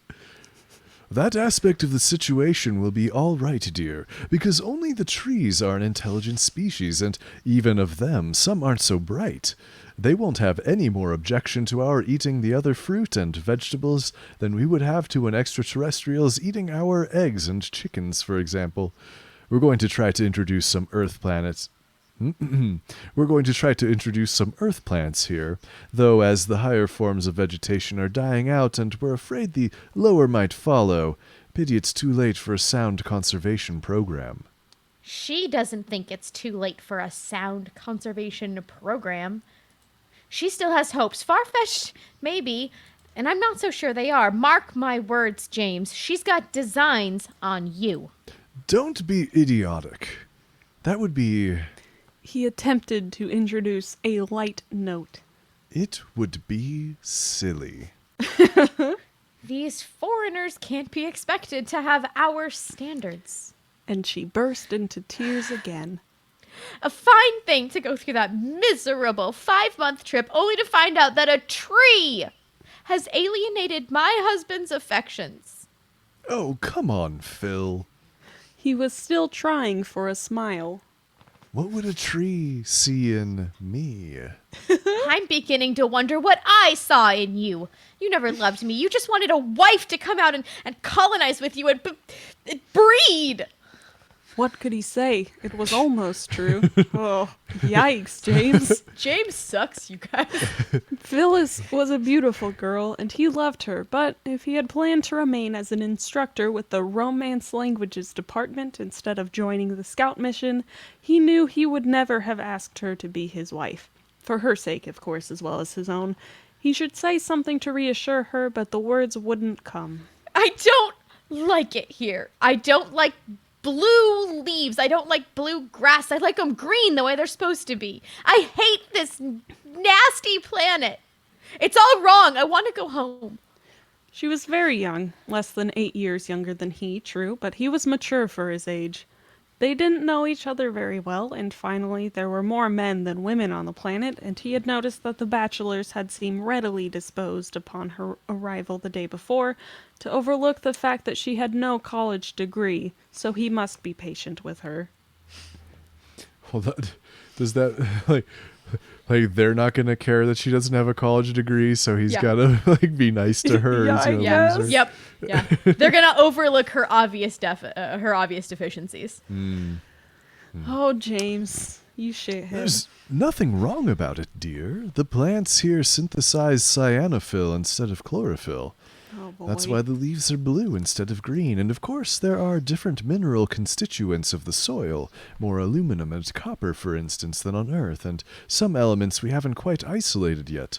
So you see, they're bound to be a little different from terrestrial trees. A little different, I wouldn't mind. But they're a lot different without being nearly alien enough. Look, Phyllis, dear, those trees have been very hospitable, very kind. We owe them a lot. They themselves suggested that we come here and live with them in, so to speak, symbiosis. And also, hey, Matt. Hi, Matt. Matt in the chat. Matt, you have just tuned in on a story about a man cheating on his wife with an alien space tree. Spoilers. I mean, I think we've covered all that so far. It's been covered. Spoilers. Did you say symbiosis? Yeah, he did. Yeah. Did you say it like symbiosis? Symbiosis. They themselves suggested that we come here and live with them in, so to speak, symbiosis. That's a fine idea. He beamed. I knew you'd understand after I had explained it to you. We provide the brains, and they provide the furniture. Phyllis, what a thing to say. I've heard of man-eating trees before. I suppose there could be man-loving ones, too. Phyllis, these trees are as gentle and sweet as... He didn't know how he could explain it to her. No one who had ever been friends with a tree could appreciate the true beauty of the xylemic character. Why, we even offered to go over to the other side of the planet and fetch some pollen for them, but they wouldn't hear of it. Unfortunately, they'd rather die than be mated to anyone they had never met. What a perfectly disgusting idea. I don't think so. Trees can be idyllic. You fetching pollen for her. I mean, naturally she wouldn't want pollen from a tree on the other side of the planet. She wants you. Don't be silly. I don't make pollen. Don't be silly. Incompatibility usually exists between the pollen of one species and the stigmata of another. Besides, I haven't got pollen. There it is. You better not, or it won't be her who'll have the stigmata. Phyllis, don't stab He's- my hands. He sat down on the arm of her chair and tried to embrace her. You know that you're the only life form I love. Please, James. She pushed him away. I guess I love you too, in spite of everything. But I don't want to make a public spectacle of myself. What do you mean now? That tree would know everything that goes on. She's telepathic. Where did you get a ridiculous idea like that? What kind of rubbish have you been reading? All right, tell me, how else did she learn to speak such good English? It's because she's of a very high order of intelligence, and I suppose... Nope. Narrator. He laughed modestly. because I'm such a good teacher. I don't care how good a teacher you are. A tree couldn't learn to speak a language so well in 5 months. She must be telepathic. It's the only explanation. Oh, wow, what a time to come in, huh? Give her time. The tree advised him later as James came out on the lawn to talk to his only friend on the planet. He hadn't seen much of the other scouts since the house building frenzy had started, and visits among the men had decreased. The base camp where the bachelors and the older married couples lived was located a good distance away from his land, for he had raised his honeymoon cottage far from the rest. He had wanted to have Phyllis... Oh, gross. He had wanted to have his Phyllis all to himself. In the ideal he had visualized for the two of them, she would need no company but his. Little had he imagined that within 24 hours of her arrival, he would be looking for company himself. I suppose so. He kicked at a root.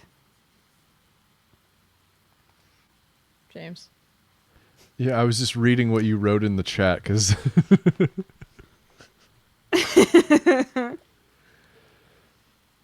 oh, I'm sorry, Baggy. I didn't think... That's all right. It didn't really hurt. That female has got you all upset, you poor boy. James muttered a feeble defense of his wife. Oh, it's me again. Sorry. Jim, forgive me if I speak frankly, but do you think she's really worthy of you? Of course she is. Surely on your planet you could have found a mate more admirable, high-minded, exemplary, more, in short, like yourself. Or are all the human females inferior specimens like Phyllis? She suits me. Of course. It's very noble of you to defend her. You would have disappointed me if you had said anything else, and I honor you for it, James. That's me again. He kicked at one of the pebbles. The tree meant well, he knew, yet, like so many well-meaning friends, she succeeded only in dispiriting him. It was almost like being back at the faculty club. I don't suppose a clod like her would have brought any more books along. The tree changed the subject. James's own library had been insufficient to slake the tree's intellectual thirst, so he had gone all over the planet to borrow books for Magnolia. Dr. Lakin, at base, who had formerly taught English literature, possessed a fine collection which he had been reluctant to lend until he had learned that they were not for James, but for a tree. At that he had fetched the books himself, since he was anxious to meet her. A lot of the trees here I've learned the English language, but none seems to have developed a taste for literature.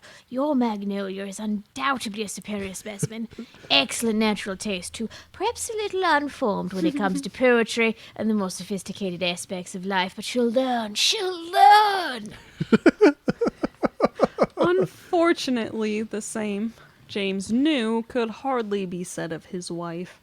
Phyllis did bring some books. For you, no doubt. That was kind of her. I'm sure she has many good qualities which will unfold one by one as her meristems start differentiating.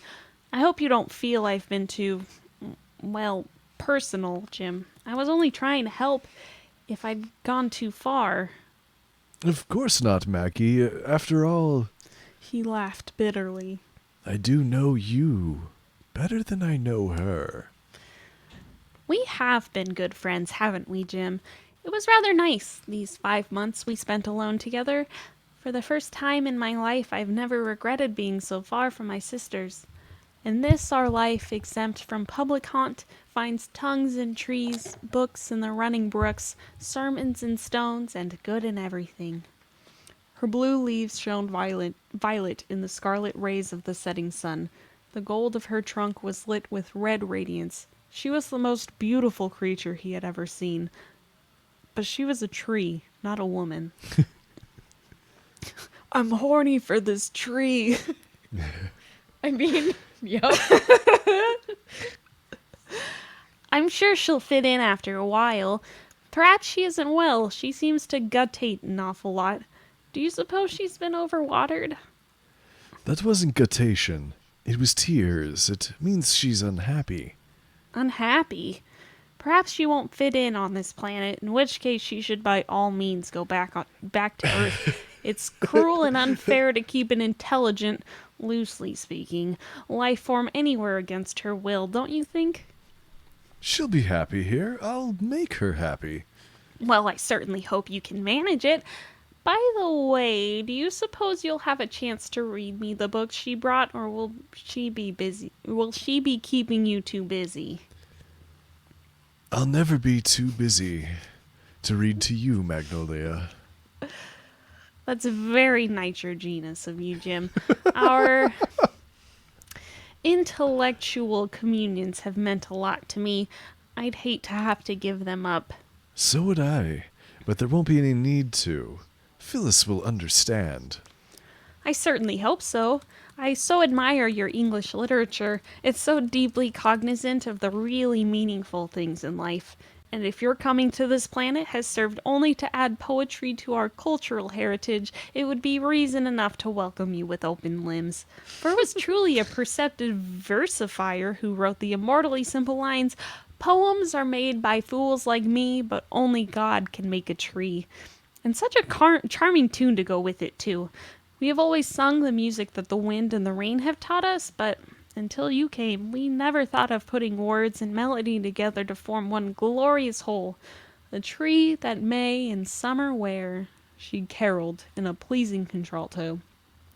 "A nest of robins in her hair." By the way, Jim, ever since reading that poem, I've been meaning to ask you precisely what are robins, and do you think they look well in my hair, by which I suppose the bard refers in a somewhat pedestrian flight of fancy to leaves? They're a kind of bird. Birds nesting in my hair? Ugh, I wouldn't think of allowing it. But then I suppose terrestrial birds are quite different from ours. More housebroken, shall we say? Everything's different. For an irrational moment, he hated everything that was blue that should have been green, everything sweet that should have been vicious, everything intelligent that should have been mindless. Since matters could not grow much worse, they improved to a degree. After a day or two had passed, Phyllis, being a conscientious girl, came to realize how wrong it had been for her as a terrestrial immigrant to show overt hostility toward a native of the planet that had welcomed her. But how can she be a person?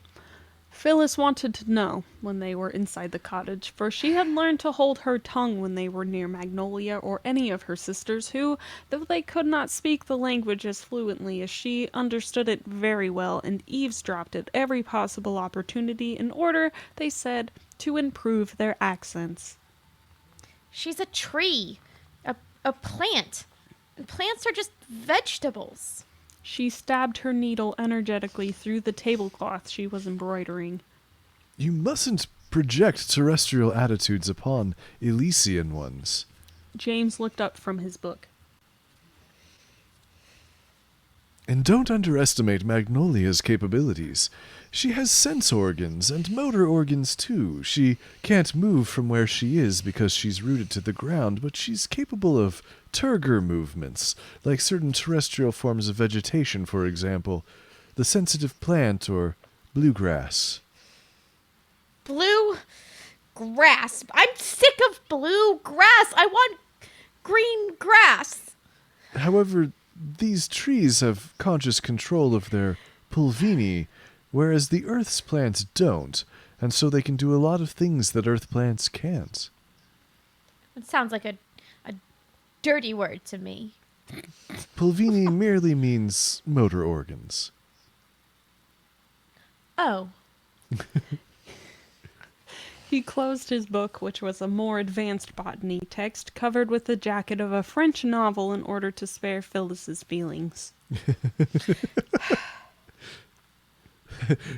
Baby, it's not what it looks like. It's just porno. It's just a porno with real human women in it. It's not botany. Oh, I'm not no. learning things, darling.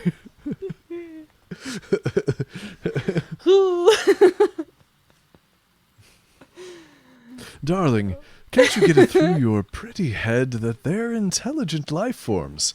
If it'll make it easier for you to think of them as human beings who happen to look like trees, then do that.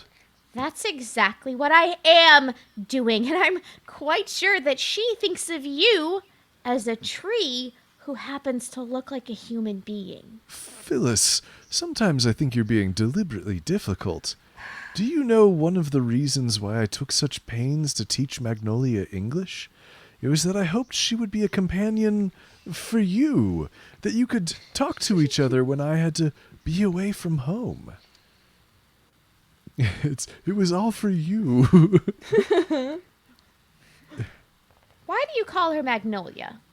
She isn't a lot like one. Isn't she? I thought she was. You see, I don't know so much about botany, after all. Actually, he had picked that name for the tree because it expressed both the arboreal and the feminine at the same time, and also because it was one of the loveliest names he knew. But he couldn't tell Phyllis that. There would be further misunderstanding about his horniness for this tree. Of course, she has a name in her own language, but I can't pronounce it. They do have a language of their own, then? Naturally, though they don't get much chance to speak it since they've grown so few and far apart that verbal communication has become difficult. They communicate by a network of roots that they've developed. Shit, I lost my place. I don't think that's so clever. That's Me- actually a true thing that trees do, and I don't think they knew about that when this was written, but it's a real thing that trees do. I don't think that's so clever. I merely said, oh, what's the use of trying to explain anything to you? You just don't want to understand. Phyllis put down her needlework and closed her eyes. James, She opened them again. it's no use pretending. I've been trying to be sympathetic and understanding, but I can't do it. That tree, I forced myself to be nice to her, but the more I see of her, the more convinced I am that she's trying to steal you from me. Phyllis was beginning to poison his mind, he thought, because it had seemed to him also, in his last conversation with Magnolia, that he had discerned more than ordinary warmth in her attitude toward him, and perhaps a trace of spite to his wife? Preposterous. The tree had only been trying to cheer him up, as any friend might reasonably do. After all, a tree and a man. Pfft, nonsense. One had an anabolic metabolism, one a catabolic. But this was a different kind of tree. She spoke, she read, she was capable of conscious turgor movements, and he had often thought secretly was a different kind of man, whereas Phyllis, But that was disloyalty, to the type as well as the individual. The tree could be a companion to him, but she could not give him sons to work his land. She could not give him daughters to populate his planet. That is the grossest reason to have daughters. Moreover, she could not possibly know what human love meant, while Phyllis could at least learn. Look, dear. He sat down beside his wife on the couch, taking her hand in his. She didn't draw away this time. Suppose that what you say is true. Not that it is, of course. Just because the tree has a crush on me doesn't mean I necessarily have a crush on her, does it? His wife looked up at him, her rose-red lips parted, her moss-gray eyes shining. Oh, if only I could believe that, James. Anyhow, she doesn't know what the whole thing's about, poor kid. Poor kid? Phyllis, you know you're prettier than any tree. That was not literally true, but reason was useless. He had to make his point in terms she could understand. And remember, she's got a lot of rings. She must be centuries old, while you are only 19. 20. I had a birthday on the ship. Well, you certainly must allow me to wish you a happy birthday, darling. She was in his arms at last. He was about to kiss her, and the tree seemed very remote when she drew back. But are you sure she can't be watching us? Darling, I swear it. Lady, by yonder blessed moon, I swear that tips with silver all the fruit trees' tops. But he had sense enough not to say it, and Elysium had not one blessed moon, but 3. And everything was all right. For a while, anyway. I see your wife is developing a corm, the tree remarked as James paused for a chat. He hadn't much time to be sociable these days, for there was such a lot of work to be done, so many preparations to be made, so many things to be requisitioned from Earth. The supply ships were beginning to come now, bringing necessities and an occasional luxury for those who could afford it. She's pregnant. Happened before I left Earth. How do you mean? She's about to fruit. Didn't I read that zoology book to you? Yes, but oh, James, it all seems so vulgar. To fruit without ever having bloomed. How squalid. Oh, hey, Dogler.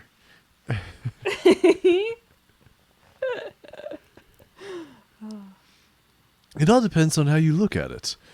That is, we had hoped that when the baby came, you would be godmother to it. You know what that is, don't you? Of course I do. You read Cinderella to me. I know it's a great honor, but I'm afraid I must decline. Why, I thought you were our friend.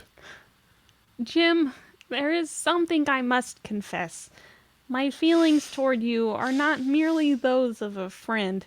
Although Phyllis doesn't have too many rings of intellect, she is a female, so she knew all along. God. Magnolia's leaves rustled diffidently. I feel toward you the way I never felt toward any intelligent life form, but only toward the sun, the soil, the rain. I sense a tropism in you that seems to incline me toward you. In fact, I'm afraid, Jim, in your own terms, I love you. But you're a tree. You can't love me in my own terms because trees can't love in the way that people can. And of course, people can't love like trees.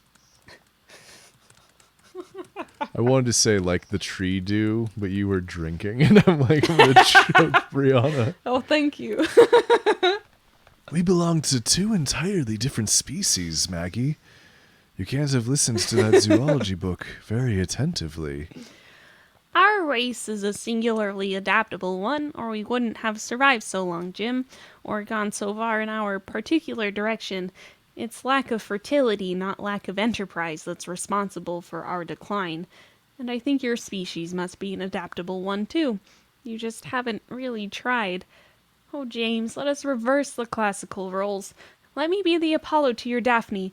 Don't let Phyllis stand in our way. The Greek gods never let a little thing like marriage interfere with their plans. But I love Phyllis. I love you too, but in a different way. Yes, I know. More like a sister. However, I have plenty of sisters and I don't need a brother. We're starting a conservation program. He tried to comfort her. We have every hope of getting some pollen from the other side of the planet once we have explained to the trees there how far we can make a little go, and you've got to accept it. You mustn't be silly about it. It isn't the same thing, Jim, and you know it. One of the penalties of intelligence is a diffusiveness of the natural instincts. I would rather not fruit at all than... Magnolia, you just don't understand. No matter how much you, pursue me, I can never turn into a laurel tree. I didn't... Or any kind of tree. Look, some more books were just sent over from the base.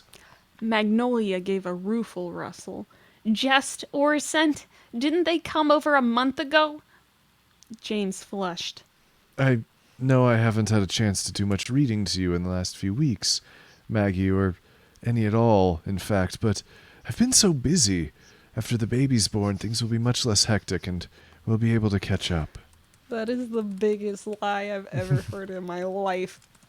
I'll have so much more free time once I'm a father. Of course, James, I understand. I mean, it's not like that Naturally, involves him at your all. family comes first. It's true. This was written in a time where fathers didn't need to do anything. You had to play catch, all right, and you had to Smoke go to cigarettes. the office on Madison Avenue. Oh my god. Oh, dads.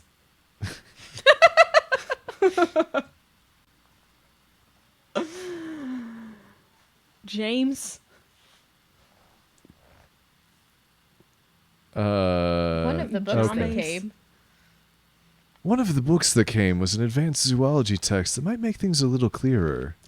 I should very much like to hear it when you have the time to spare, that is. Tell you what, I'll get the book and read you the chapter on the reproductive system in mammals. It won't take more than an hour or so. If you're in a hurry, it can wait, No, he told her. this will make me feel a little less guilty about having neglected you. Time passes. Whereupon the umbilical cord is severed and the human infant is ready to take its place in the world as a separate entity. Now do you understand, Magnolia? And with my favorite line of the whole piece. So good. No. Where did the bees come in? I thought you were in such a hurry to get to base, James. Phyllis remarked sweetly from the doorway, wiping her reddening hands on a dish towel. I am, dear. He slipped the book behind his back. It was possible that, in her present state of mind induced, of course, by her delicate condition, Phyllis might misunderstand his motive in reading that particular chapter of that particular book to that particular tree. I just stopped for a chat with Magnolia. She agreed to be godmother to the baby. How very nice of her. Earth government will be so pleased at such a fine example of rapport with the natives. You might even get a medal. Wouldn't that be nice, James? She hurried on before he could speak. You still haven't found any green leaf plants on the planet, have you? Have you looked everywhere? Have you looked hard? Haven't I told you time and time again, Mrs. Hot, that there aren't any, that there can't be any? It's impossible to synthesize chlorophyll from the light rays given off by our sun, only cyanophil. What do you want with a green leaf plant anyway? Phyllis's voice broke. I think I'd lose my mind if I was convinced that I'd never see a green leaf again. All this awful blue all the time, and the leaves never fall, or if they do, there are new ones to take their place right away. They're always there, always blue. We're ever blue? Sorry, but that's the way it is. Jim, I hate to hurt your feelings, but I just have to take down those curtains. The colors, I can't stand it. Pregnant women sometimes get fanciful notions. It's part of the pregnancy syndrome. Try not to pay any attention. Kindly don't explain me to a tree. I have a right to prefer green, don't I? There is, as your proverb says, no accounting for strange tastes. However, We're going to have a formal christening. James interrupted for the sake of the peace. We thought we should, since ours will be the first baby born on the planet. Everyone on Elysium will come. That is, all the human beings, only because they can come, you know. We'd love to have the Wink. trees if they were capable of locomotor movement. You'll get to widen your social contacts, Maggie. Dr. Lakin and Dr. Cutler will probably be here. I know you'll be glad to see Dr. Lakin again, and you've been anxious to meet Dr. Cutler. They've been asking after you, too. I think Dr. Lakin is planning to write a monograph on you for the Journal of the American Association of Professors of English Literature. With your permission, of course. Christening. That's one of your native festivals, isn't it? It should be most interesting. That's right. It'll be Christmas soon. I'd almost forgotten. It'll be the first Christmas I've ever spent away from home. There won't be any snow or anything. She started to guttate, to cry again. Cheer up, honey. It won't be as bad as you think, because I didn't forget Christmas was coming. There's something specially nice for you on its way from Earth. I only hope it gets here on time. Phyllis sniffled. Maybe we'll have a Christmas party, too. Would you like that? But she remained unresponsive. He turned to the tree. Christening's entirely different, though. I guess naming the fruit would be the best way to describe it. Is that so? What kind of fruit do you expect to have, Mrs. Hott? Oranges? Bananas? As your good St. Luke says, the tree is known by its fruit. You look as if yours might be, watermelon. Oh, shit!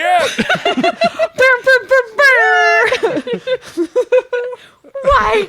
The idea! Are you going to stand there, James, and let that vegetable insult me? I'm sure she didn't mean to. She got confused by that zoology book I read her. The door slammed behind his weeping wife. I don't think you think- quite understand, Maggie. In Nope. fact, sometimes I almost think you, too, don't want to understand. I know what kind of fruit it's going to be. Sour apples. Time passes. Ouch! That tickles! There's more to acting as a Christmas tree than I had anticipated from your glowing descriptions, Jim. Here, dear. Maybe you'd better let me put the decorations on her. You can't get on the ladder in your condition. With your pregnancy syndrome? No, it's with being a woman and all. Oh. He was apprehensive not only for her welfare, but for the trees. Phyllis had not taken kindly to the idea of having Magnolia as an official Christmas tree, suggesting that if she must participate in the ceremonies, it might be better in the capacity of Yule log. However, Jim knew Magnolia would be offended if any other tree were chosen to be decorated. I'll manage all right. If you want to be useful, you might put on some coffee and make sandwiches or something. The bachelors are coming over from the base with that equipment that arrived yesterday, and they'll probably be glad of a snack before turning in. The coffee is already on and the canapé is made. And I've baked cookies, too, and whipped up a batch of something. I don't know what I've ever seen that word. Just start over again anyway, you glitched real Penuche. bad. Panuch? Yeah. Sorry. That's okay. I didn't know how to say the word. It's fine. The coffee's already on and the canapé's made, and I've made cookies, too, and whipped up a batch of panuch. It's What kind of Christmas Spanish. party do you think it would... Penuche? Is it panuche? Yeah, it's a It's a Spanish fudge-like candy made from brown sugar, butter, and milk using no flavorings except for vanilla. Okay, well, now I'm going to learn how to make that because it sounds amazing. What kind of a Christmas party do you think it would be without refreshments? Very very efficient, isn't she? The battery-powered lights that James had affixed to her began to wink on, for the deep red-violet dusk had already fallen and the first moon was rising. Have you thought, Mrs. Hott, that if you fruit today, it will save the expense of another festival? I don't expect to fruit for another 2 months. And why shouldn't we have another festival? We can afford it, and I like parties. I haven't been to one since the day I landed. Is life out here getting a little quiet for you, Petiole? It must be hard when one has no intellectual resources upon which to draw. Oh, shit! Brr, brr, brr, brr. Phyllis held her peace for exactly 10 seconds. Then, I wonder where those boys can be. I hope they bring some pickles along. I asked to have some sent, but I'm accustomed to having no attention paid to what I want. There's a surprise coming for you, Phyllis. James could not help telling her again, hoping to arouse some semblance of interest. Something I know you'll love, and for you too, he said. He said courteously to Magnolia. You mean the same surprise for both, or a surprise apiece?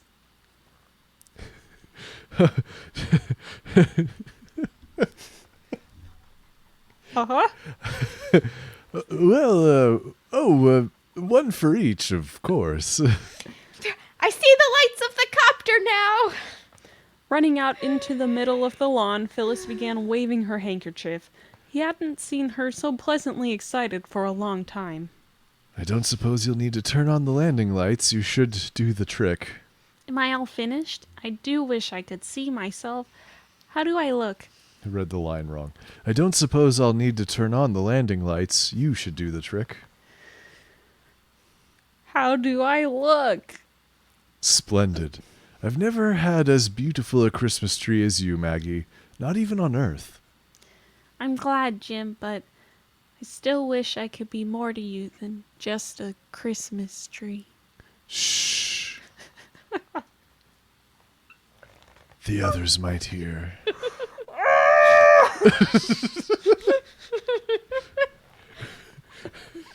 Oh my god. For the helicopter had landed, and the visitors were pouring out with shouts of admiration. Not only the bachelors had come, and in full force, but some of the other older men from base who apparently felt they could manage to do without their wives for 12 hours, even if those hours included Christmas Eve. He wondered where he and Phyllis could put them all, but some could sleep outside if need be, for it was never cold on Elysium. The winds were gentle and the rains light and fragrant. While the visitors were crowding around Phyllis in the tree, James rooted eagerly through the packages they had brought until he found what he wanted. Then he rushed over to the group. I know I should wait until tomorrow, but I want to give the girls their presents now. Ooh, the girls. The other men smiled sympathetically, almost as joyful as he. Merry Christmas, Magnolia. He hoped Phyllis would understand that it was etiquette which dictated that the alien life form should get her gift first. Thank you, I am deeply touched. I don't believe anyone ever gave me a present before. What is it? Liquid plant food vitamins and minerals, you know, for you to drink. It's the second best line. What fun! Pour some over me right now. Not so fast there, Jim boy. Oh, Dr. Cutler, the biologist, snatched the jug from James's hand. First, you all better let me take a sample of this here stuff back to base and test on a lower life form so as I can make sure it won't do anything bad to Miss Magnolia. Might have iron in it, and I have a theory that iron might not be beneficial for the local vegetation. Oh, thank you. It's so very thoughtful of you, Doctor, but I'm sure Jim would never give me anything that would injure me. I'm sure he isn't fixing to do a thing like that, ma'am. But he's no botanist. And for you, Phyllis. James handed his wife the awkward bundle to unwrap for herself. She tore the papers off slowly. Oh, Jim. Darling, it's... You wanted a bit of green, so I ordered a plant from Earth. You like it? I hope you do. Oh, Jim! She embraced him and the pot simultaneously. More than anything. It won't stay Nope. green. Nope. Oh, that's... Go ahead. Did that line come through? I didn't hear it. No, it's your line. Uh-oh. More than anything. Uh-oh. Da, da. It won't stay green. Either it'll turn blue or it'll die. Puny looking specimen, isn't it? Well, it's only a youngster. I guess this Christmas is too early, but next Christmas there ought to be berries. It's a holly plant, Phil. Holly.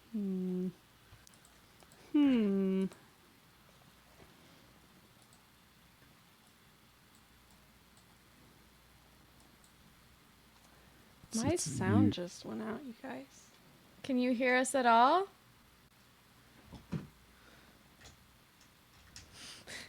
Oh no, we lost Brianna.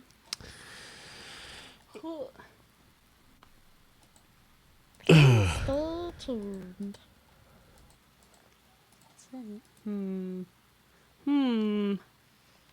Can you hear us now? Oh no! I can hear you talk, or I can see that you're talking, but I can't hear nothing except Whoa. me. Well, Help. she's still in clean feed. Help! We were doing so good. What happened? It's not my fault this time. And according to Matt, this is still a better love story than Twilight. I mean, accurate. Yeah. World star.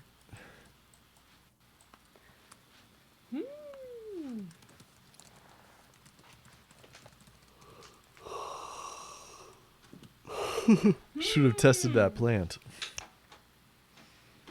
Yep, very true. Very true. Oh, the plant food. I mean, just the plant in general. To be honest, Okay, I think I'm good. Can you hear me still? I Yeah, can hear you. Can you hear us? That's weird. Yeah, I'm fine Yeah. now. The Weird. sound just no, like it's done cut that out to me for before. Like completely cut out. I was getting nothing from nothing. It's done that to me before, and you just have to refresh the thing. It's weird. All right. Ow. Well, it's fine. All right. I got headset on.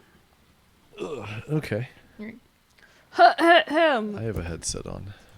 Okay. Where were we? Right where your cursor is. Holly. Oh. Her voice shook a little. Holly. She and Dr. Cutler exchanged glances. Like I told you, Miss Phyllis, ma'am. He may know the first thing about botany, but he don't know anything after that. Jim, Phyllis linked her free arm through his. I misjudged you. Dr. Cutler is right. You don't know so very much about botany after all. He looked at her blankly. Her voice was trembling and not with tears this time. I love this little plant. It's just what I wanted, but there aren't ever going to be any berries because to have berries, you have to have two plants and the right two. Holly's it's just like us. Oh. James felt thoroughly inadequate. Good. I'm sorry. But you mustn't be sorry. I'm going to plant it here on Elysium, and I hope it will stay green in spite of what she says. And it'll have blossoms anyway, and it was very, very sweet of you, dear. She kissed his cheek. Is this one a boy or a girl? Y'all can't tell till it blooms, Miss Magnolia, ma'am. Yes, Maybe I now. can. Weird. Hand it up here, please. Phyllis paused for an irresolute moment, then smiling nervously at her guests, obliged. It's a boy. A boy. She gave back the pot reluctantly. Phyllis, you and I have never been friends, and I admit that it's been my fault just as much as yours. As much as mine? I like that. She was going to go on when she obviously recollected they had company and stopped. So I know it's presumptuous of me to ask you a favor. Yes, Magnolia? Phyllis's fine corn silk eyebrows arched a trifle. What is this favor? When you plant the little fellow, you said you were going to, anyhow. Would you plant him near me? Phyllis looked down at the plant she held cradled in her arms, then up at the tree. Of course, Magnolia. This is turning out to be more like Twilight than I expected. Yup. It's a lot of overlap. Oh, Fadoofa, I didn't even think about that. You're right, Neither though. did I. Oh! She frowned slightly. I didn't realize. Her voice began to tremble. I have been pretty rotten, haven't I? She looked towards James, but he turned his glance away. Just because you were a plant didn't mean I had to be a beast. It must have been awful for you seeing me like this, practically crowing over you and knowing that you yourself would never have the chance to be a mother. Full many a flower is born to blush unseen and waste its sweetness on the desert air. Phyllis was crying unashamedly now. I'll plant him right next to you. Maggie, I want you to have him. He can be your baby. Thank you, Phil. That's very blue of you. But wait! Although I think that's a Jim Dandy idea, and I sure wouldn't want to do anything to discourage it, being real interested in the results of an experiment like that my own self, I don't think you ought to feel so mean about it, Ms. Phyllis. If all she wanted, and begging your pardon, Miss Magnolia, ma'am, was a baby, why didn't she take an interest in that Holly till she found out it was a male? Why wouldn't a little old girl Holly have done just as well? Why, you scheming vegetable! Phyllis exploded at Magnolia, clutching the holly plant to her protective bosom.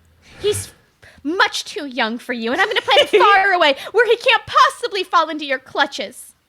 Now, Miss Phyllis, we all mustn't look at things out of their proper perspective.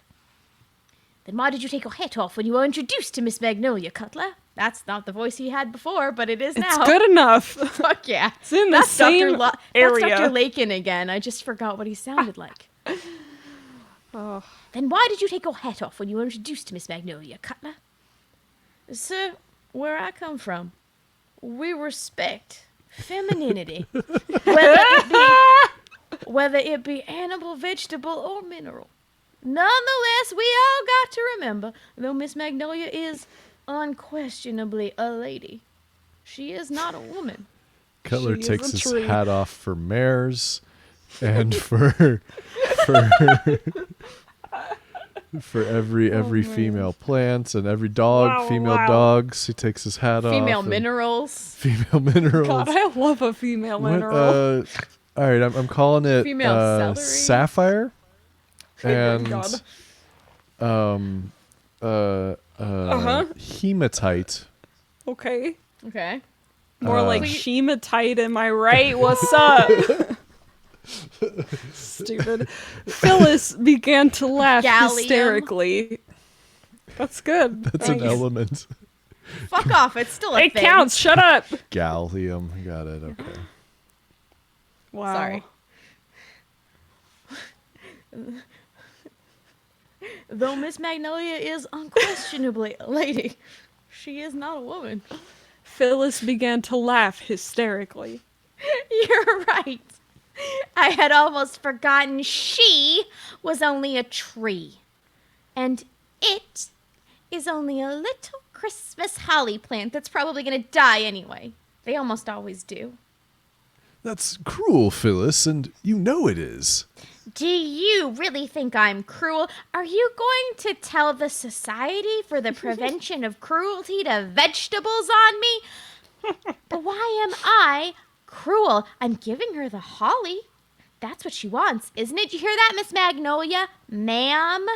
He's all yours. We'll plant him next to you right away. And I hope he doesn't die. I hope he grows up to make you a good husband. She's really quite remarkable. Dr. Lincoln said to James later that same evening after the planting ceremonies were over and the rest of the party had gone into the cottage for fresh coffee and more sandwiches and cookies and panuke. Quite Panuche? remarkable. You're a lucky Panuche. man, Hout. Quite remarkable. You're a lucky man, Hout. Thank you, sir. I'm sure Phyllis will be pleased to... Phyllis? Ha! Oh, Mrs. Hout is a very remarkable woman, of course. Handsome, strong girl. She'll make a splendid mother, I'm sure.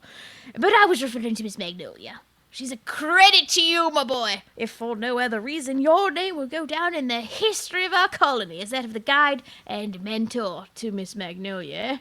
That's quite a tree you've got there. James looked at the dark form of the tree, for the lights had been turned out, silhouetted against the 3 pale moons and the violet night. Yes, she is. You're fortunate to be her neighbor and her friend. Yes, Wink. I am. Well, I expect I better join the rest. Are you coming in, Jim? In a little while, sir. I wanted to have a word with Magnolia. I won't be long. Of course, of course. I'm delighted to see that there's such an excellent relationship between you. Good night, Miss Magnolia. Good night, Dr. Lakin. The tree replied The tree replied politely enough, but it was obvious that she was preoccupied with her new charge, who stood as close to her as it was possible to plant him and yet allow him room for him to grow. The door closed. James walked across the lawn until he was quite near Magnolia. Maggie. He reached out to touch her trunk. Smooth it was, and hard, but he could feel the vibrant life pulsing inside it. Certainly she was not a plant, not just a plant, even though she was a tree. She was a native of Elysium, neither animal nor vegetable, unique unto the planet, unique unto herself. Maggie. Yes, Jim. Don't you think his silhouette is so graceful there in the moonlight? He isn't really puny, just frail. Maggie, you're not serious about this holly. What do you mean? And still, he didn't have her full attention. Would he ever have it again? Serious about raising him to be your... Why not, Jim? It's impossible. Is it? It certainly is far more possible with him, isn't it? That much I understand from your zoology books. I suppose so. Besides, I have nothing to lose, have I? But even if it were possible, wouldn't it be humiliating for you? The creature's mindless. Magnolia's leaves rustled in the darkness. She was laughing, a little bitterly. Your Phyllis isn't your intellectual equal, Jim, and yet you say you love her, and I suppose you do. Am I not entitled to my follies also? God damn. But she couldn't compare Phyllis to a holly plant. It was unreasonable. He may die, of course. Oh, shoot. That's Magnolia. That's my fault. No. He may die, of course. I've got to be prepared for that. The soil is different, the air is different, the sun is different, but the chances are if he survives, he'll turn blue. And if he turns blue, who knows what other changes might be brought about. Maybe the plants on your earth aren't inherently mindless, Jim. Maybe they just didn't have a chance. Know ye the land where the cypress and the myrtle are emblems of deeds that are done in their clime? That land isn't Earth, Jim, so it might just possibly be Elysium. Again, he didn't say anything. what he wanted to say he had no right to say, so he kept silent. It'll be a chance for me too, Jim. At least we're both plants, he and I. That gives us a head start. Yeah, I suppose it does. Intellect doesn't count much in the propagation of the species. Life goes on without regard for reason, and that's mainly what we're here for, to make sure that life goes on, if we're here for anything at all. Thanks to your kind, Jim, life will continue on this planet. It will certainly be your kind of life, and I hope it can be ours as well.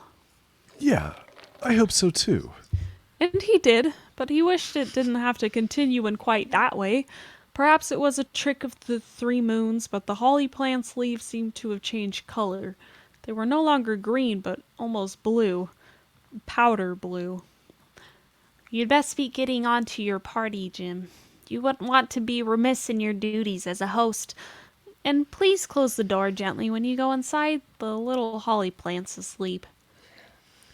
As he closed the door carefully behind him, he heard a burst of laughter coming from the kitchen, where the guests apparently had assembled, raucous animal laughter, and rising shrill and noisy above it, Phyllis's company laugh. The end.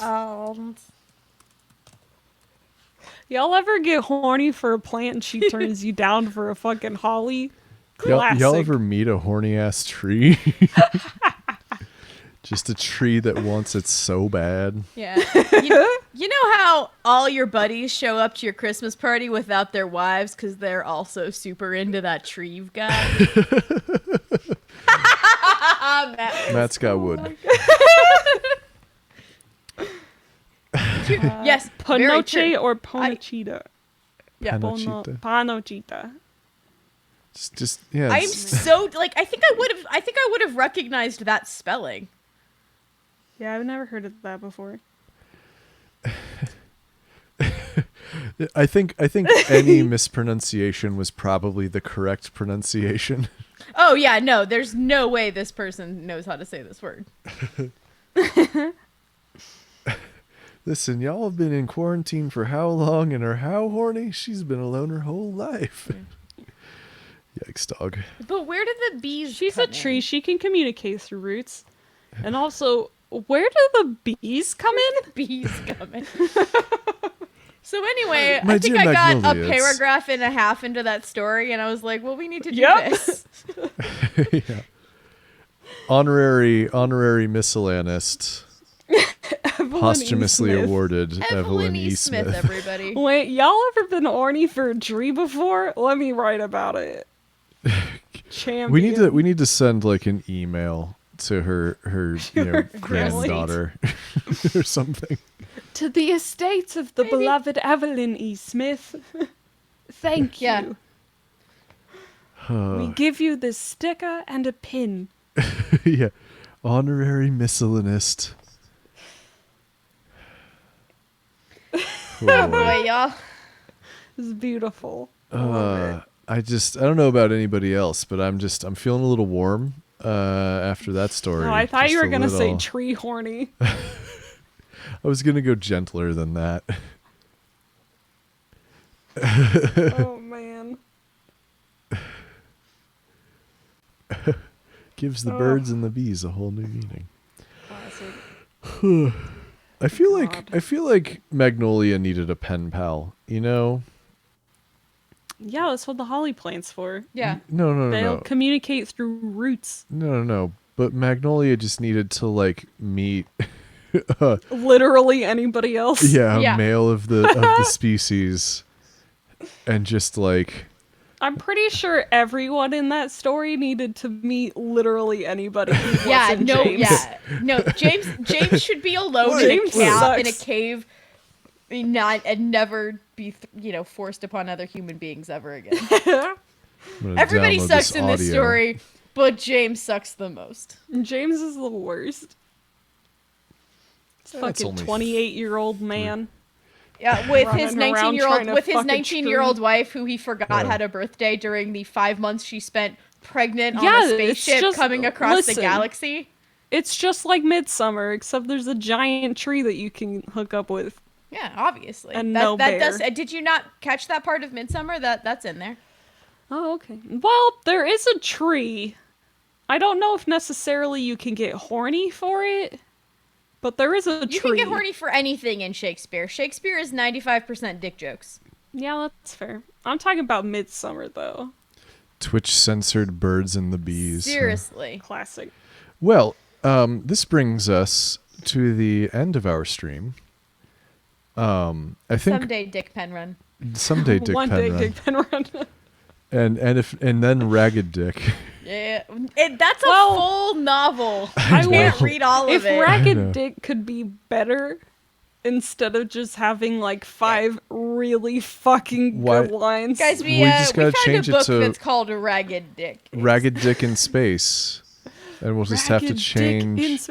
No, his name was Ragged. Oh shit, what was his last name? Anyway, he's an Esquire now, so. It was Richard Hunter. He was Ragged Dick That's Hunter. right, That's Ragged Dick right. Hunter Esquire. Yeah. Classic. So anyway, we're gonna be in the Discord. We're gonna take probably a brief little break, but we're done with this for the night.